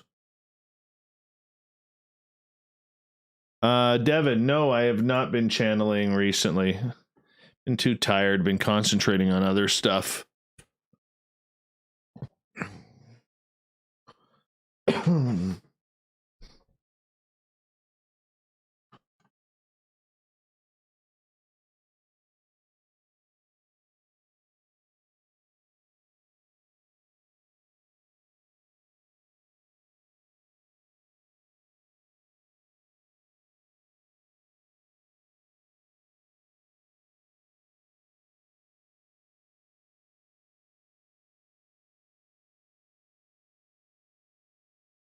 Oh, God, don't tell me I just screwed this thing up. You bastards. I totally did. Son of a bitch. Oh, no, they should be in the file that way, though. Cancel. Never mind. Remove. Remove all. Oh, what are you doing, Dave? Now you're just fucking things up.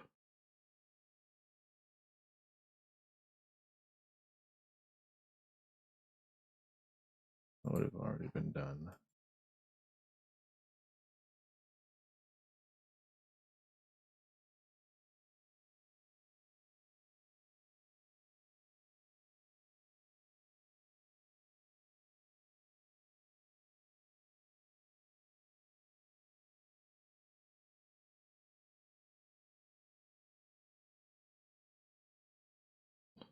All right, let's get these in the old Dropbox here. I'm pretty tired during the day. Or when I come out of the day and then into the evening, it usually starts to hit me about, excuse me, about 10:30.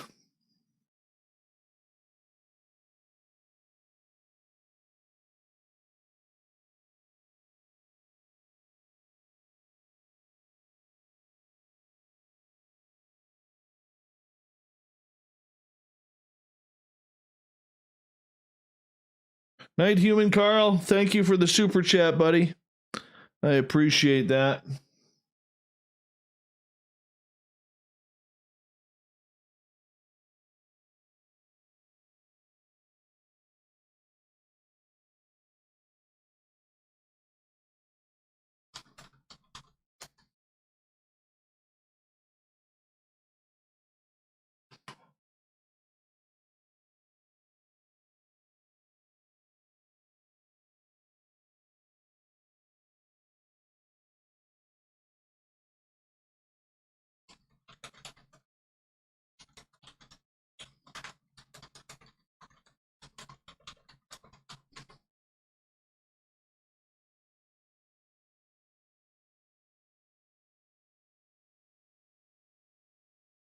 Nah, don't need a CPAP.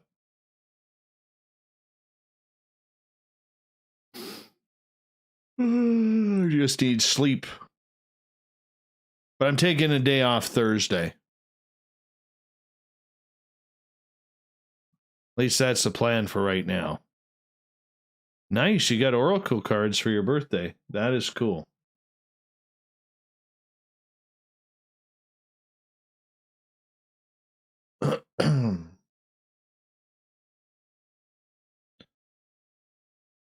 Good night, beautiful Kira.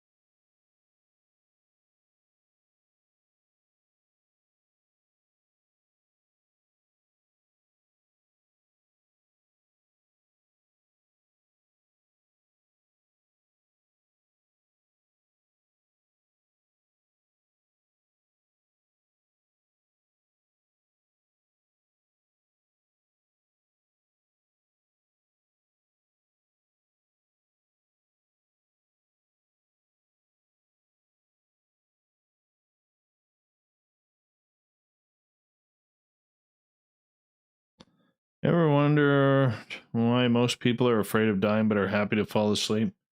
Kind of weird, isn't it? That is kind of weird. All right, let's go here. Let's go to WeTransfer. All right, guys, it's almost time for our verification code. Make sure you cheer us on as you pick your 6-digit number, because we are about to do this thing, man.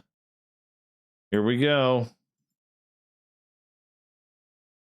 834-088. 834-088 is your verification number. Choose it wisely.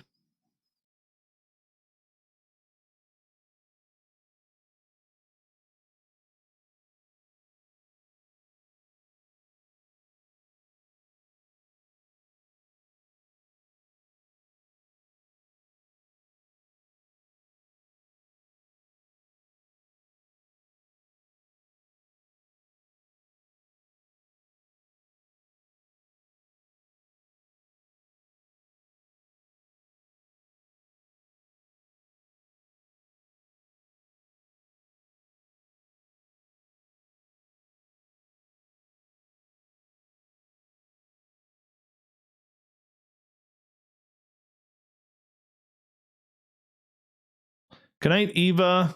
Bye-bye.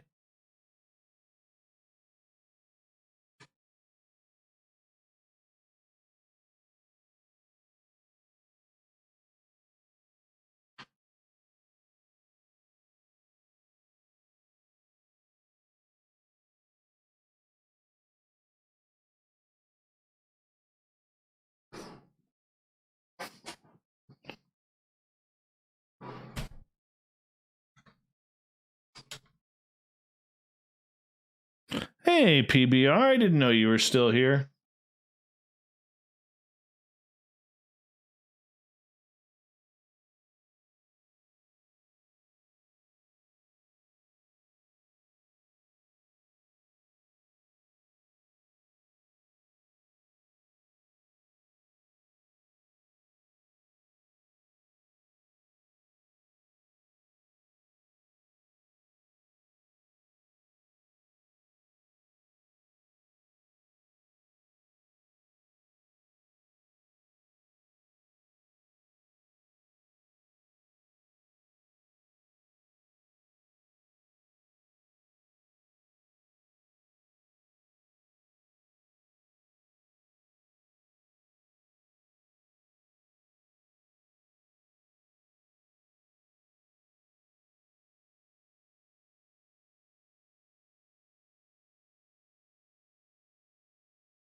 Good night and good morning, Spudger.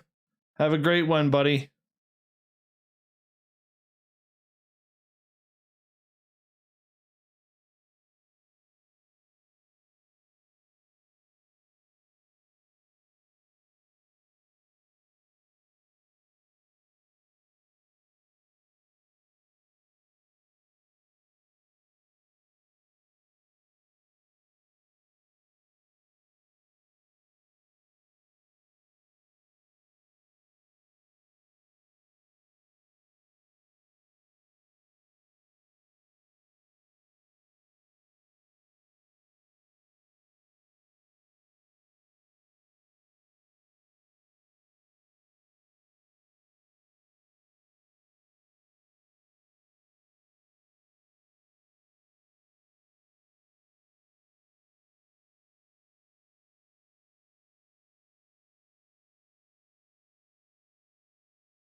Good night, Shannon Banana. Corey, how's the mustache? We needed a mustache update.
I don't know what to say, but it is what it is.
I'll probably go into nature and let some energy relax.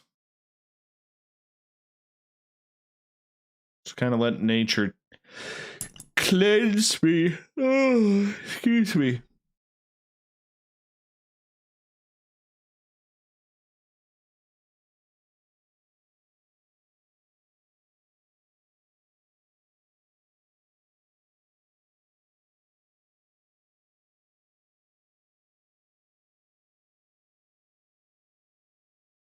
Did I bail out on third? I don't understand, PBR. Sorry, buddy.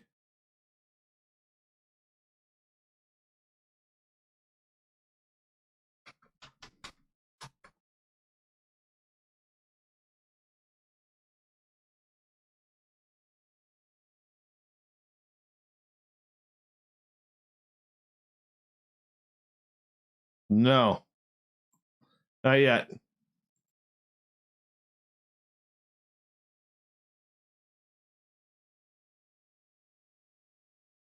Yeah, I haven't been in nature in a few weeks, so it's time for me to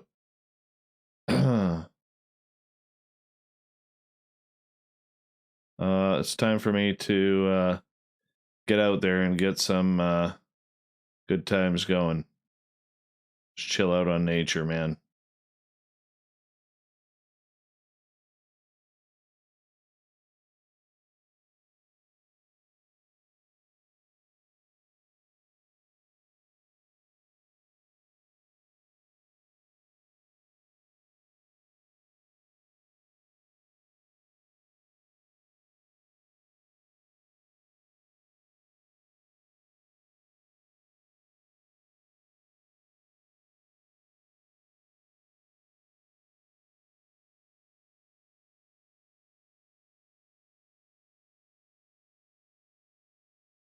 Pretty much, Devin. Pretty much.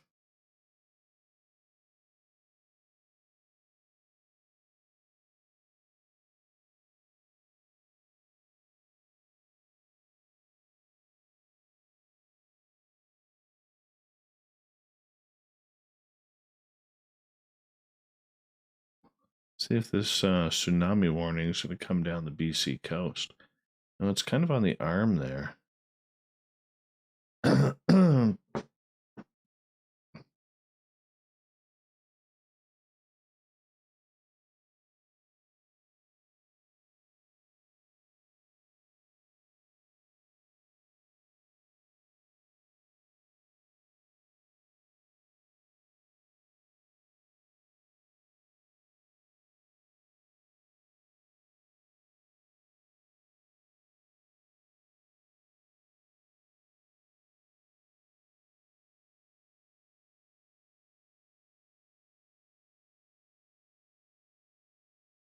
No Bigfoot sticks. Hey, Spring, how you doing? No one knows. Oh, I recognize you, man. I'll keep your secret. I'm sorry for saying anything.